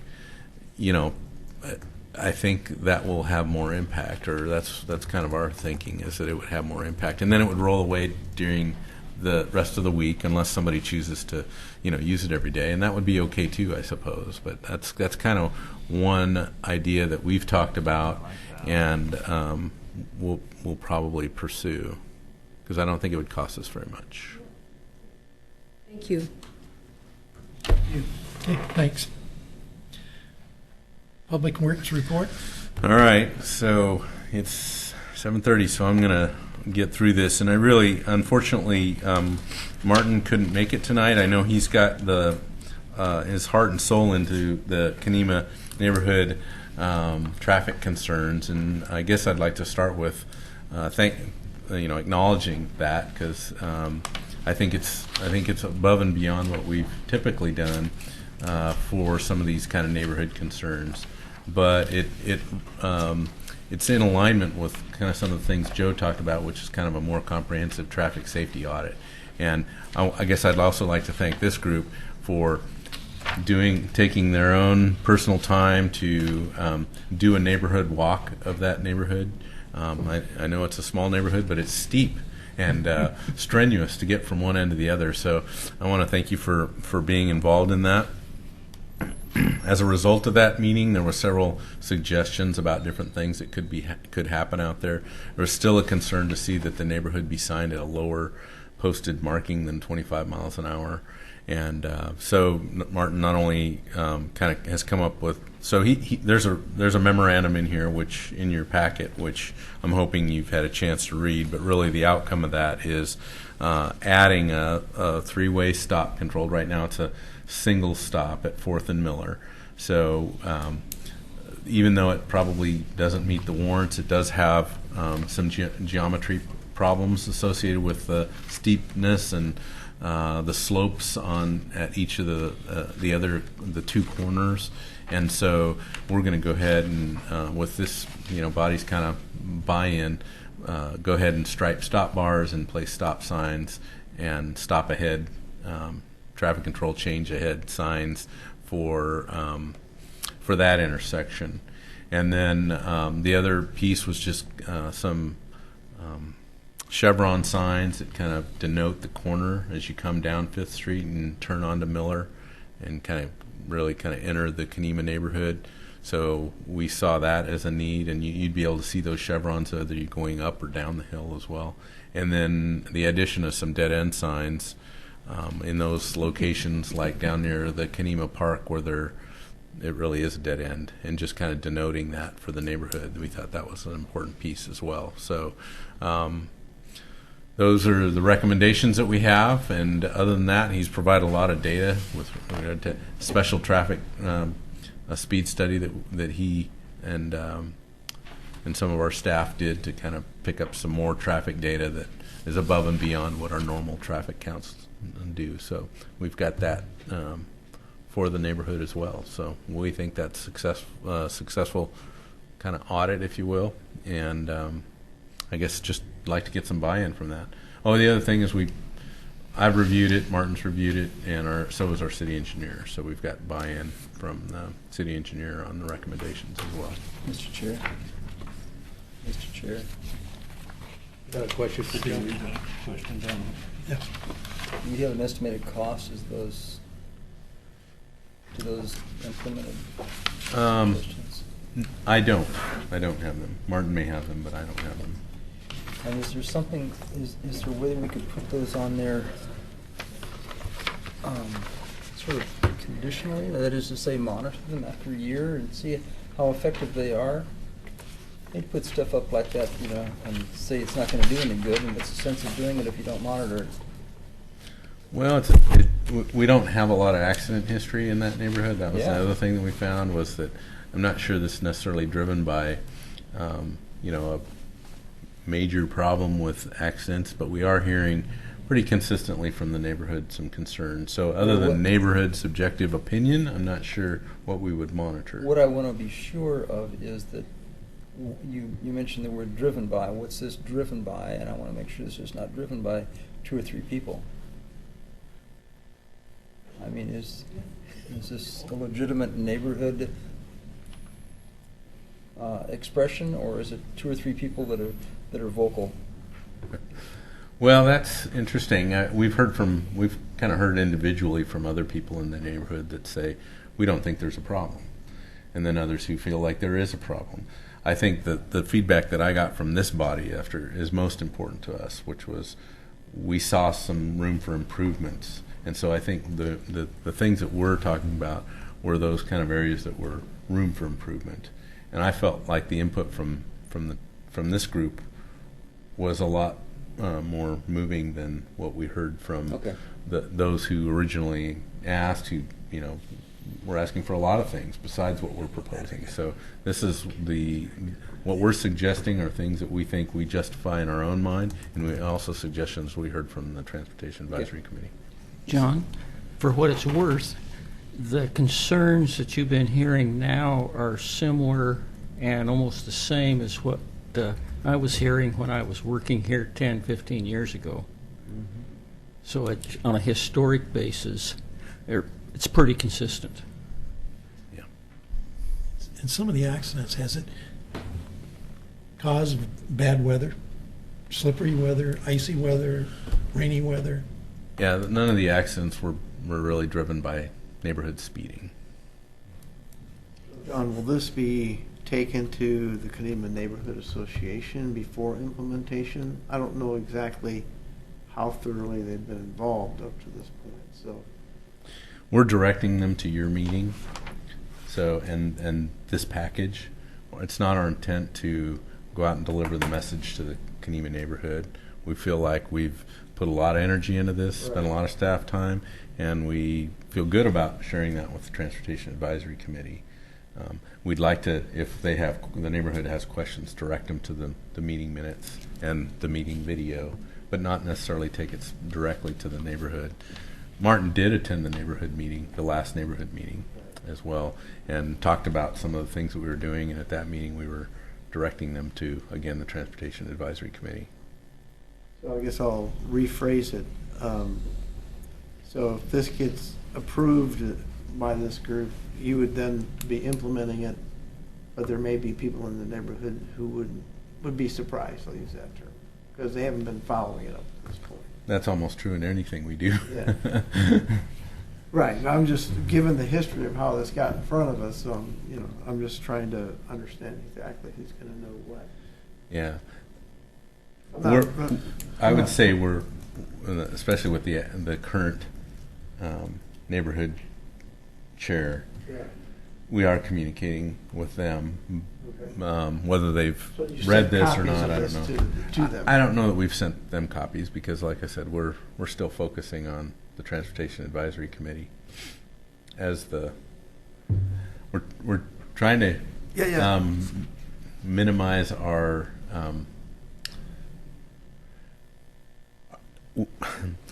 there's the CIC, there's the neighborhood meetings, Right, there's the right. TAC, and all of that's fairly time consuming for an issue that I think we needed some adjustment on in this neighborhood, but taking it to all the different groups is something we're trying to resist in favor of directing them to the Transportation Advisory Committee, because we're working pretty hard at making sure traffic issues come before this committee as opposed to the CIC or a neighborhood group. Even though I think that's where they should develop from, we'd like to have them come before this committee to share their concerns. I'm not disagreeing with that. I'm just trying to make sure I understand the level of communication back. So if we approve this, you would at least send a copy of this to the Right. We can do that. advisory committee. And with the instructions, should you have questions, come to this body. Yep, we can do that. And Martin may have already done that. He's I'm ready to make a likely motion, to have so- done that.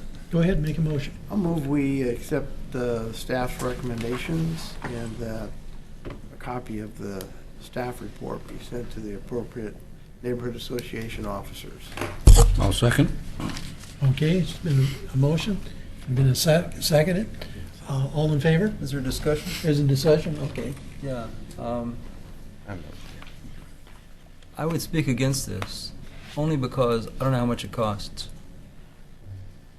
It's just the only concern that I have is that I don't know how much it costs. Is this going to cost us $500 or $5,000? So less than 1,000.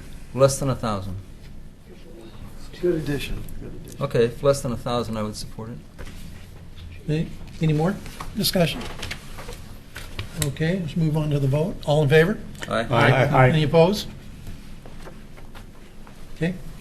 Great. Anything else, John? On that topic, no. Other topic? I see they're busting concrete up today up on Jackson Street.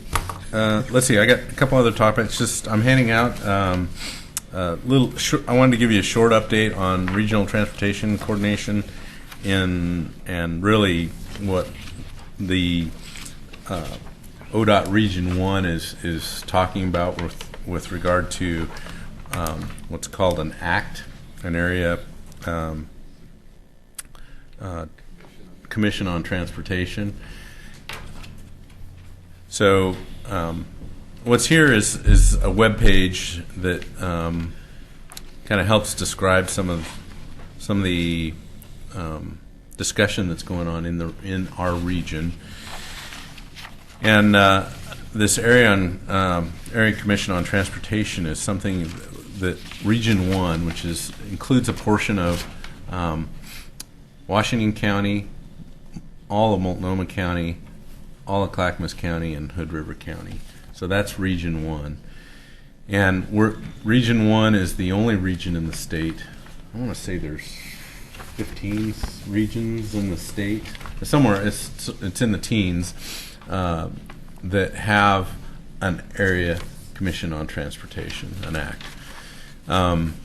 So we're the only ones we've been holding out for quite some time. I think most of that's because we've had Metro and because we are a big region, a region with a lot of political clout, and because most of the federal funding that comes, we have been able to secure through Metro, through Portland, through the larger counties, and they've been able to do that without an act in the past.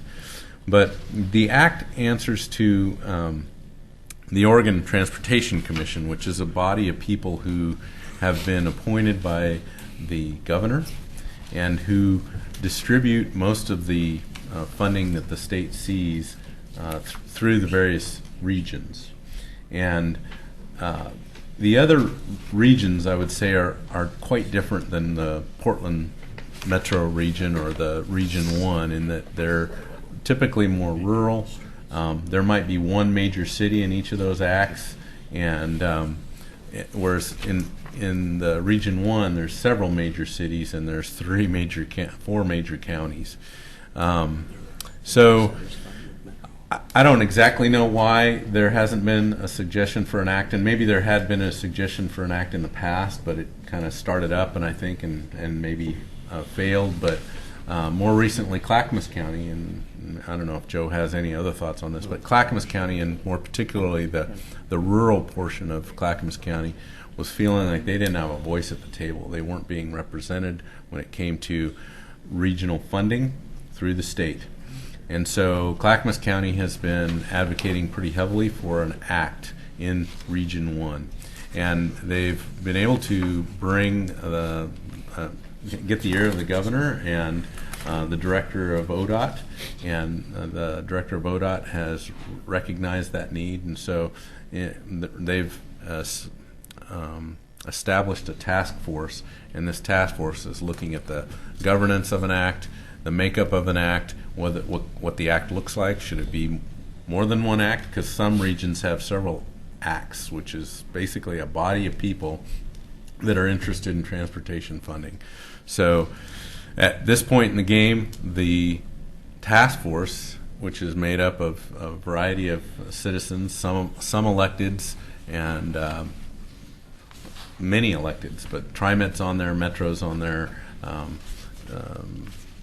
All three of the counties are in this task force. I'd say there's probably 20 or so different people that are kind of helping, that have helped with this task force, plus staff from ODOT and from the counties. And they have determined that two acts is not an acceptable model. The group consensus was that a single act that would represent all of Region 1 is the right mechanism for Region 1. And then there's this question about governance and who is sitting on this act body. And right now they've come to a membership which is fairly large, but not the largest in the state. But right now they're talking about 31 members on this act, and these members would be represented from each of the counties. So Multnomah County, which carries the majority of the population, had a membership of 8, or brings to the table 8 members. Washington County and Clackamas County had 6 members, and Hood River gets 4 members. And this body, really the purpose of this body is to figure out how best to distribute funding, the available funding. And I think the number that I've heard is not a lot. It's about $22 million that they're talking about distributing. But if you remember, we applied for some projects. One of them was up on Holcomb. Bob, in your neighborhood near the Holcomb School. John, you probably remember that project. That was one of our STIP projects that we applied for last year, or not last year, a couple years ago. And the other one was Main Street. And those were the 2 projects that we applied for STIP funding. We weren't successful with either one of those, but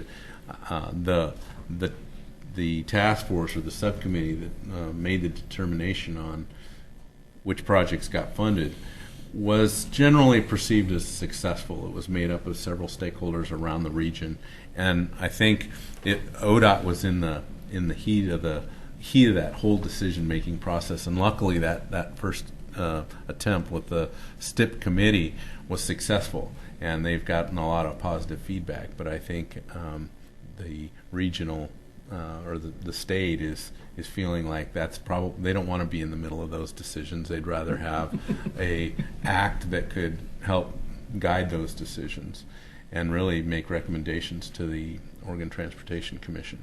So we think it's moving in the right direction. We think metro cities are represented on the proposed governance model for the act, as well as rural portions of the region would be represented. So the advisory committee has not completely landed on a governance model or bylaws, but they're working through that. And they've made some pretty good decisions so far, and I thought maybe it was important to give you an update on that, so that you know. I mean, the idea is that they want to start on the next round of STIP funding and decisions with regard to new STIP projects in April. So they're moving under a pretty quick timeline, and we just felt like it's important for you to know a little bit about that. Who appoints members to the act? Well, that's part of the decision making that they're having. But right now, we're talking about what's been there's a letter in here that came from the mayors of 4 cities, 4 of the metro cities. There was some concern about how the Clackamas County 6 members would be appointed. We wanted, and I think the metro cities had concerns about some of the proposals that were coming out of the Clackamas County Board of Commissioners.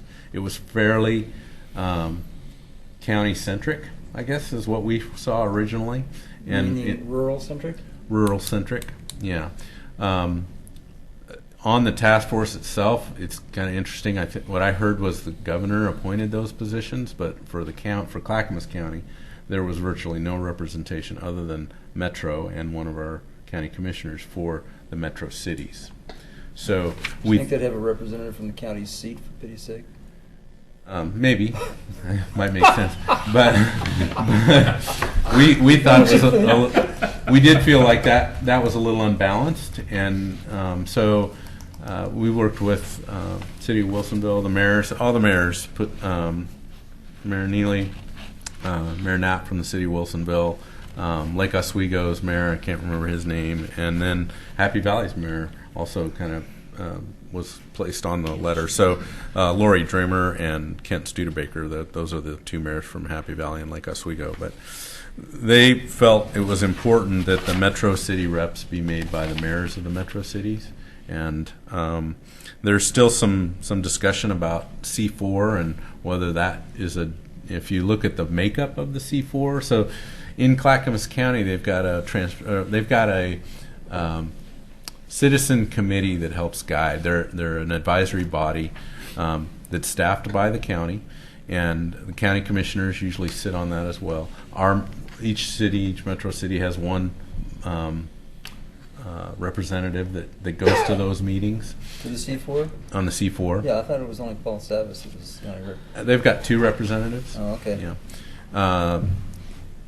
But again, over the years, there's been, that body is supposed to be there for decisions, not just on transportation. It should be looking at a wide array of kind of decisions. But it seems like more recently they're looking mostly at transportation regarding transportation issues. In fact, they spent the last couple of years working on kind of a road funding solution that they wanted to look at for road maintenance.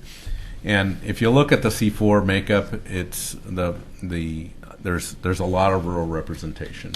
So each metro city has a representative on there, but over the years those bylaws have been revised to include CPOs, villages and hamlets, water districts, sewer districts. So if you look around the room at those who vote and can make a decision, the metro cities are kind of I think they're underrepresented based on the amount of road miles and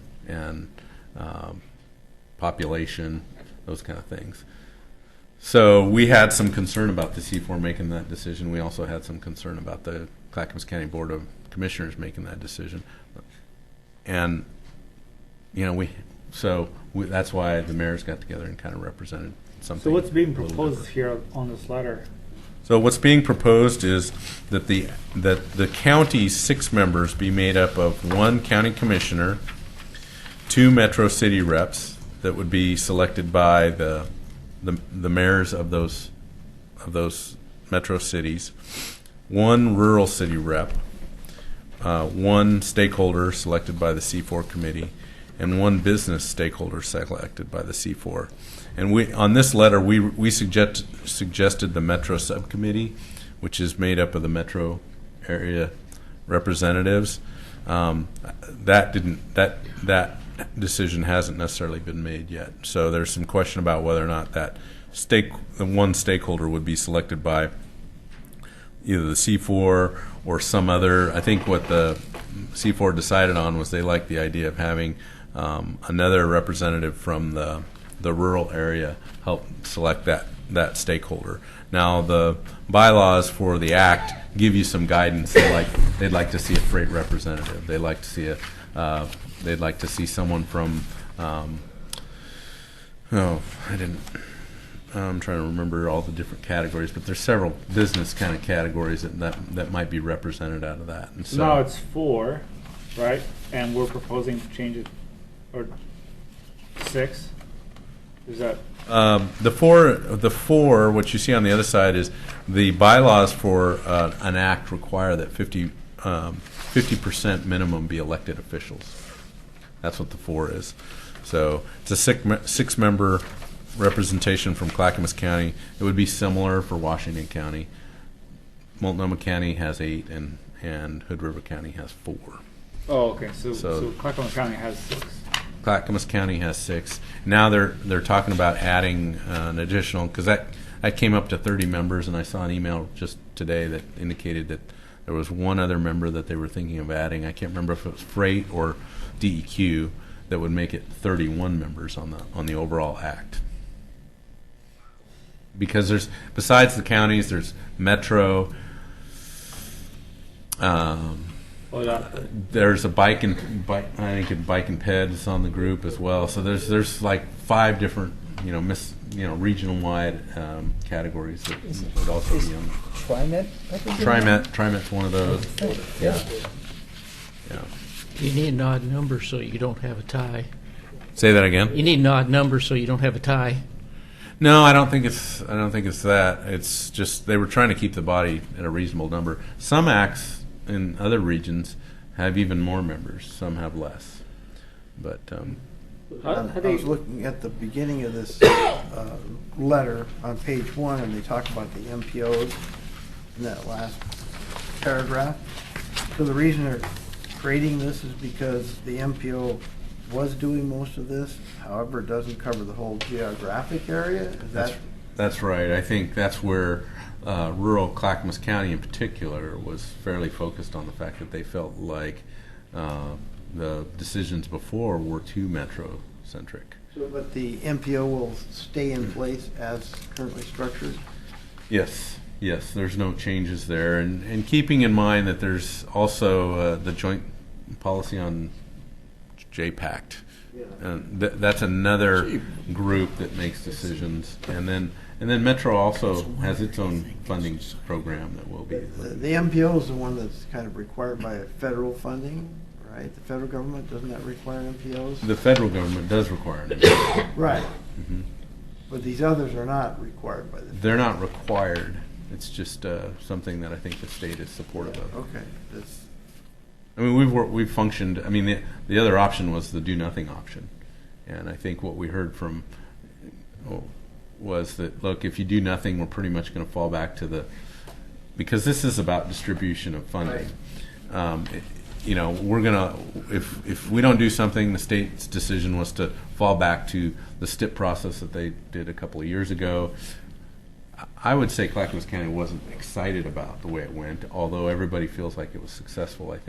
I don't know what the other counties, but what I'm hearing is Clackamas County thought it was an okay process, but they'd like it to be better. So, John, how do you communicate in a situation like that? Is it done by smoke and mirrors, or done by, I mean, we're just talking here and kind of laughing at how do you manage a situation? Decisions are made by the flow of information, and who keeps the minutes, and who knows what was said, and yada yada yada, and so on and so forth. Pretty soon it gets to the decision maker. Well, the good news is there's models. All the other regions that have acts seem pretty.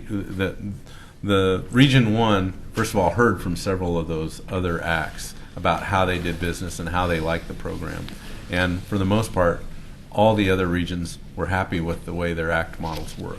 Keeping in mind that the other option is to have us all, we've been through this kind of track where we submit our projects and we bicker about, whether or not those decisions were made right, what the criteria was the criteria followed. And this is a way to put, hopefully, a group of people who can make decisions, listen to one another, read applications, if you will, or have staff. I mean, some of the people that's sitting on this group is probably someone like Roy Rogers from Washington County, who's probably not reviewing the project applications, right? He's probably delegating that to staff that are kind of reviewing that and bringing him recommendations. Hopefully he's conversing with them on that. But I mean, these are important people who are busy, and so trying to take in all the requests from agencies like Oregon City or smaller, Malino, Malala, Mount Hood, right? They all have their needs and desires, and so trying to take all that information and filter it through to where the need really is. How much money are we talking about? Well, I think what we heard was around $22 million for the next round of STIP. So that number varies from time to time. But It's really not a lot of money. Not for a region that big. No, it's not. So This comes from state funds or federal funds? they're federal funds, but they're administered through the state. So, a lot of details there. Didn't expect you to. I think the county and the city would be much better just coming up with a different way of raising funds and not relying on the federal government. Bake sale. Yeah. True. So the other item, just a quick update. Tomorrow night we're going to take the Lynn Avenue, Leland Road, Myers Road corridor plan back to the City Commission.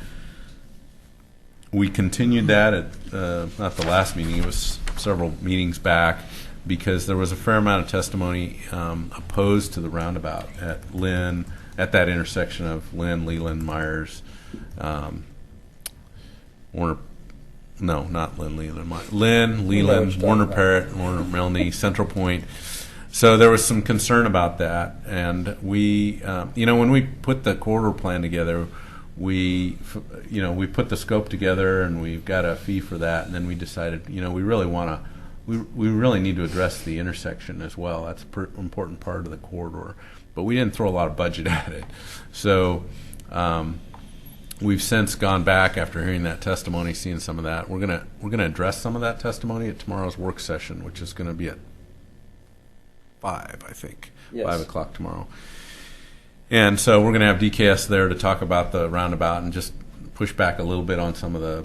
There was another engineer that came on behalf of Plaid Pantry and the property owner there at the corner, who was really kind of concerned about the impacts of the roundabout. So we want to present some of that information, but really what we want to have them do is take a closer look at that intersection, do more traffic counts, look more at the accident data, and do a more comprehensive study of that intersection. And it requires us to do an amendment with the consultant that we originally hired to kind of ferret that out and really give that the analysis that it deserves. It's a pretty important decision. It's a pretty expensive project, and so we took a step back at that last meeting and said we'll get back to you on the 19th, which is tomorrow. We're going to ask for a continuance. Rather than adopt a portion of the corridor plan, we're asking to delay that, and we're probably going to delay that to mid-April so that this consultant can do what they need to do and bring back, which will probably include some additional public involvement, and bring that back to the City Commission and hopefully have a recommendation that we feel substantiates whatever that conclusion is. I don't want to predict the outcome. Yes, I think a roundabout is a nice solution for that intersection. I bet you Joe does too. But, it's got some. Yeah, I think this committee liked that solution as well, which is, important. But it'd be nice going into that project having the support of a detailed analysis. So that's what we're recommending from tomorrow's work session. Actually, we're going to talk about it at the work session, and then we're going to ask for the continuance in a public hearing in the meeting at 7, and then we're also going to ask for Wallace's contract to be amended. So just wanted to let you know that. Any questions about that? No. Last but not least, I don't know if you noticed, but Lisa's been filling in for us here for at least 4 or 5 meetings now, probably. So Kathy still loves the committee, but she was interested in seeing that we had Lisa here to help us out, and so Lisa's going to take over the administrative support of that, and she does a good job with it. Not that we don't love Kathy. We're fortunate to have Lisa, and I think Martin and I just can't give this committee up, so I'm not gonna. I'm gonna continue. We're gonna come looking for you if you do. Yeah, Martin does a great job too, and will fill in from time to time. So we may tag team on this committee, but for the most part, it's one of my favorite meetings. So You don't get any evenings off, do you? yeah, I get a couple off. And actually, he's got a room in the back of the building. So that's all I had. Okay. We're nomination and election of officers, be vice chairman and chair. I'm going to nominate Bob LaSalle I'll second that nomination. for the chair.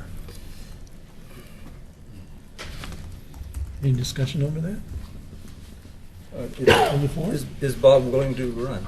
Yes, I would. I'm used to it by now. We'll make sure you don't lose this one, Robert. You don't have to buy signs either. Yeah, okay. No, not the billboard. We're standing on corners there. Okay, you want to make a vote? All in favor? Aye. Any opposed? Look at that. Ta-da, you got it. Thank you. Okay, vice chairman. I'm going to I'd like to recommend John nominate- Anderson. I'll second. No thanks. No thanks, huh? No thanks. Well, you think I'll nominate Henry McEnroe. I'll second Henry if he'll accept. Well, as long as Bob will be here, I think it'd be just a hunky-dory position. Bob don't hurt, it doesn't hit you or anything like that. Well, I know that, but he's Stay also safe, Robert. always here, so so the vice chair doesn't get to do much. Okay, you want it? I'll take it. All in favor? Aye. Any opposed? Good. Can you vote twice? Smooth transition Okay. there. Did you say opposed? No. Yeah, I did say. I'll vote for you and against you.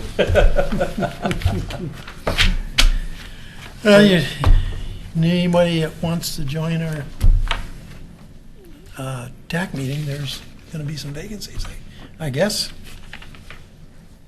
And Wasn't Lisa going to go over So some procedures for the next meeting? yeah, so the next meeting schedule. we went ahead and scheduled. Normally we don't have a December meeting, but we thought it would be good use of our time so that we could get through. We've got 3 applicants. We have 4. 4 applicants. We have 3 vacancies, but one needs to be filled by the Chamber of Commerce. So we'll have 2 slots that we're interviewing for. We haven't heard from the chamber yet, have we? They are to have their meeting later this month, and they will get us their recommendation by the interview date. So by December 16th, they should have their nomination for Right. who will be.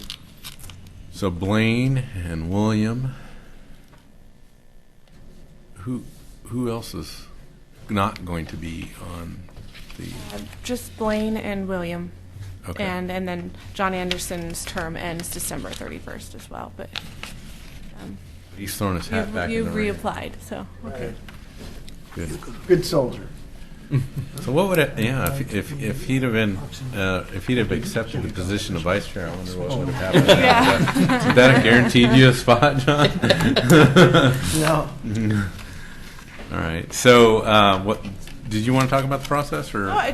If you want to, go ahead. So the we've got the mayor and the mayor-elect. They're both planning to be here on our next meeting, December 16th.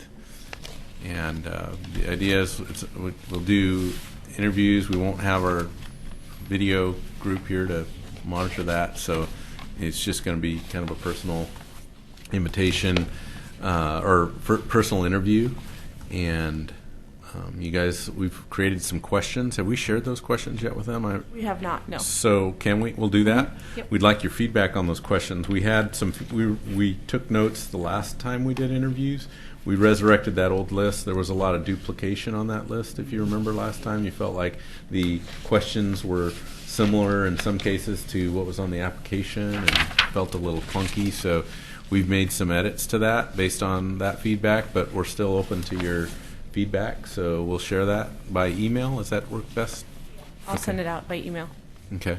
And let us know, and then we'll have that list created. It doesn't mean that that's the end of your conversation, but the interviews, I think we try and get them all done in 60 minutes, so it's like 20 minutes per, or 15 minutes because we've got four, or if we have 4 candidates. So it's a short conversation that, hopefully the questions will help you get through.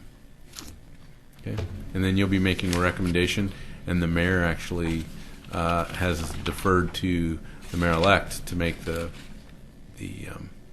recommendation for.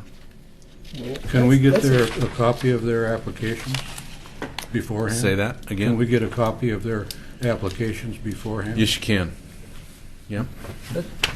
Mr. Chair. We'll share that. We can do that. Right? Yeah, that'd be great. Mr. Chair. Yes. There's an interesting technicality about that, is that the mayor has said that he doesn't want to make any appointments before the end of the year, and yet the new mayor isn't sworn in until the 6th. I think his appointments actually happen after the first of the year, or after he's been. So I guess there's going to be some sort of a gap. We might have to in time cancel there. our January meeting or something. Don't you? No. It depends on when the appointments are made. I think the I think they're appointments going would to be made made pretty quickly before the next meeting, anyway. Before our next meeting. Before the January meeting, yeah. Would we have a quorum if their appointments were after the meeting? Yes, you would. Okay. Any more discussion on that? So we're going to have a meeting? in 16th, December. Okay. yes. And actually, Mayor-elect Holiday will be at that meeting to help. Uh-oh. There'd be holiday punch and cookies. I can try. And You mean you want the mayor to bring? Oh, is that what you meant by holiday? Oh, play on words. Sophisticated humor. I don't think we have to talk about the TriMet schedule, do we? It's in the memo. Yeah, right. Future agenda items. Anybody wants to put anything on? I would like to suggest that we maybe make a bylaws change to make the officers 2-year appointments rather than 1 year, so we don't have to have an election every single year. In my experience as the chair of the Park Place Neighborhood Association has proven to me that it really takes about a year to kind of get your feet on the ground. Yeah. So I would like to suggest we consider that at some future date. Do you want us to make that change and bring it to you? Would that be easier to just actually If that's provide okay you with a red everybody line else. change and then Yeah. you can vote on it? Yeah. We probably, that wouldn't come until January. Well, that's fine, it's just future. Future, right, Yeah. you got it. Anything else? Anybody else want to put anything else on? Now that Bob is going to be the chair For 2 years. for 2 years, Smooth! Bob, you might want to throw in something about remuneration or. Yeah, I would like a raise. Term limits, are you going to put that on the table? I think one of the things that it complicates. How about a 15% raise? I think one of the things that it complicates is just, there's also the end of term piece, and we may have to look pretty closely at anniversaries. Because of staggered, the way this body is made up with, I mean, when Blaine was representing, I think the chamber, but there's also a member from outside the city, and I think Sedemir, I think you're representing that position. So anyway, depending on the anniversary date and how that plays out, there may be a glitch there, but we'll look at that and just kind of be ready to discuss that. I got a little issue here that something came up. It was kind of settled on this Kanema study, and public funds and origin of how it came about and authorship and authenticity all rolled into one. I think we've got to process is everything in some of these decision makings, how this thing gets started and it gets gray and stuff like that, and it lends itself to, well, is this really a decision or not? And whether or not we ought to respond to just one person making a request when that one person might be representing a neighborhood association or not. And, you know, it puts this committee in kind of a awkward position. Reactionary mode. It Yeah. puts the staff in an awkward position, and here we're spending public funds that really wasn't discussed at an early. So I think we got to come to some sort of a procedural policy as to really what's the purpose, what's the authority of this commission and its relationship to neighborhood associations and the general public, and you see what I'm getting at?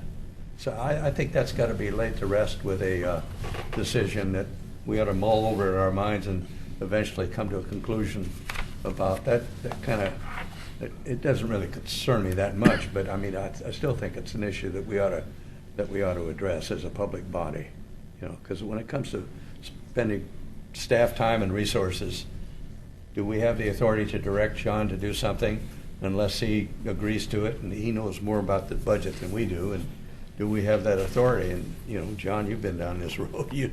I think that would be a good topic to put on the January agenda. So, you know, and if staff has some thoughts they want to contribute, that would be useful. But yeah, because it's kind of awkward. Yeah. And it'd be nice to sort it out before we have more If I was a city commissioner watching trooping this in. meeting tonight, and what's going on there? $1,000 is $1,000, you know. Could be, is it $100,000? You know, where's it end? And William brought up that issue, and you know, so there's this. I think we ought to look at it, make an agenda item, just a study item, and you know. Maybe we should, because that meeting's a ways off, there's a couple of things that came up. William, last meeting, had some future agenda items, and we've got, Parks is bringing in January the Parks Master Plan. So they're going to be presenting, just thinking about your meeting a little bit, but there was a request at the library, and that we, you know, maybe have the library come before the committee to talk a little bit about their traffic plans, and the Blue Heron Master Plan was another, you know, 99E, and how that was going to be, you know, addressed, and what some of the outcomes were there, and then the Hospital Master Plan, and a desire for that to be presented to this commission or committee. Sorry. So, thinking about meeting length, and you know, do you guys have any sense of what you think would be appropriate for that January meeting? I think.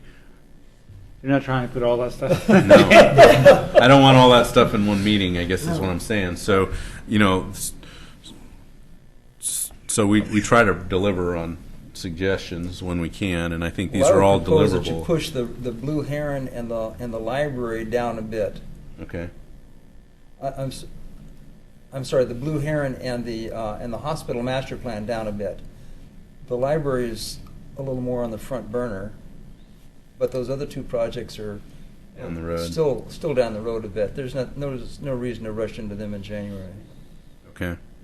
I would suggest that the Parks one will take up most of the meeting time, just from Yeah, what especially if they talk like Joe did. Well, I think Shame on you, John. There goes the county I think we might get hung up a bit on the Myers Road. After all, he is a guest, you know. I think we might get hung up a bit on the Myers Road part of it, and the Myers Road extension. When? Well, when the Parks Master Plan is discussed. Oh, I see what you're saying. Yeah, so Parks is going to take some fair amount. I think so. And so what I heard about that, that Kenema discussion may not be that long, but so maybe Parks Library, they would be a good fit to talk about those two projects. And John, Are you talking about for January? Yeah. You also have Steve, I think it's Couts, Oh, from TriMet, Oh, okay. Again? talking in January about the service framework guideline or something like that. Again? Yeah. So it's filling up. So we probably shouldn't go for much more than that. Those three. That would be a healthy agenda. Okay. What do I care? I'm not going to be here. All right. So you put the other ones, just to kind of keep them floating out there for February, March, April, May. Okay. We already have our business lined out for us. Anything else? We're out.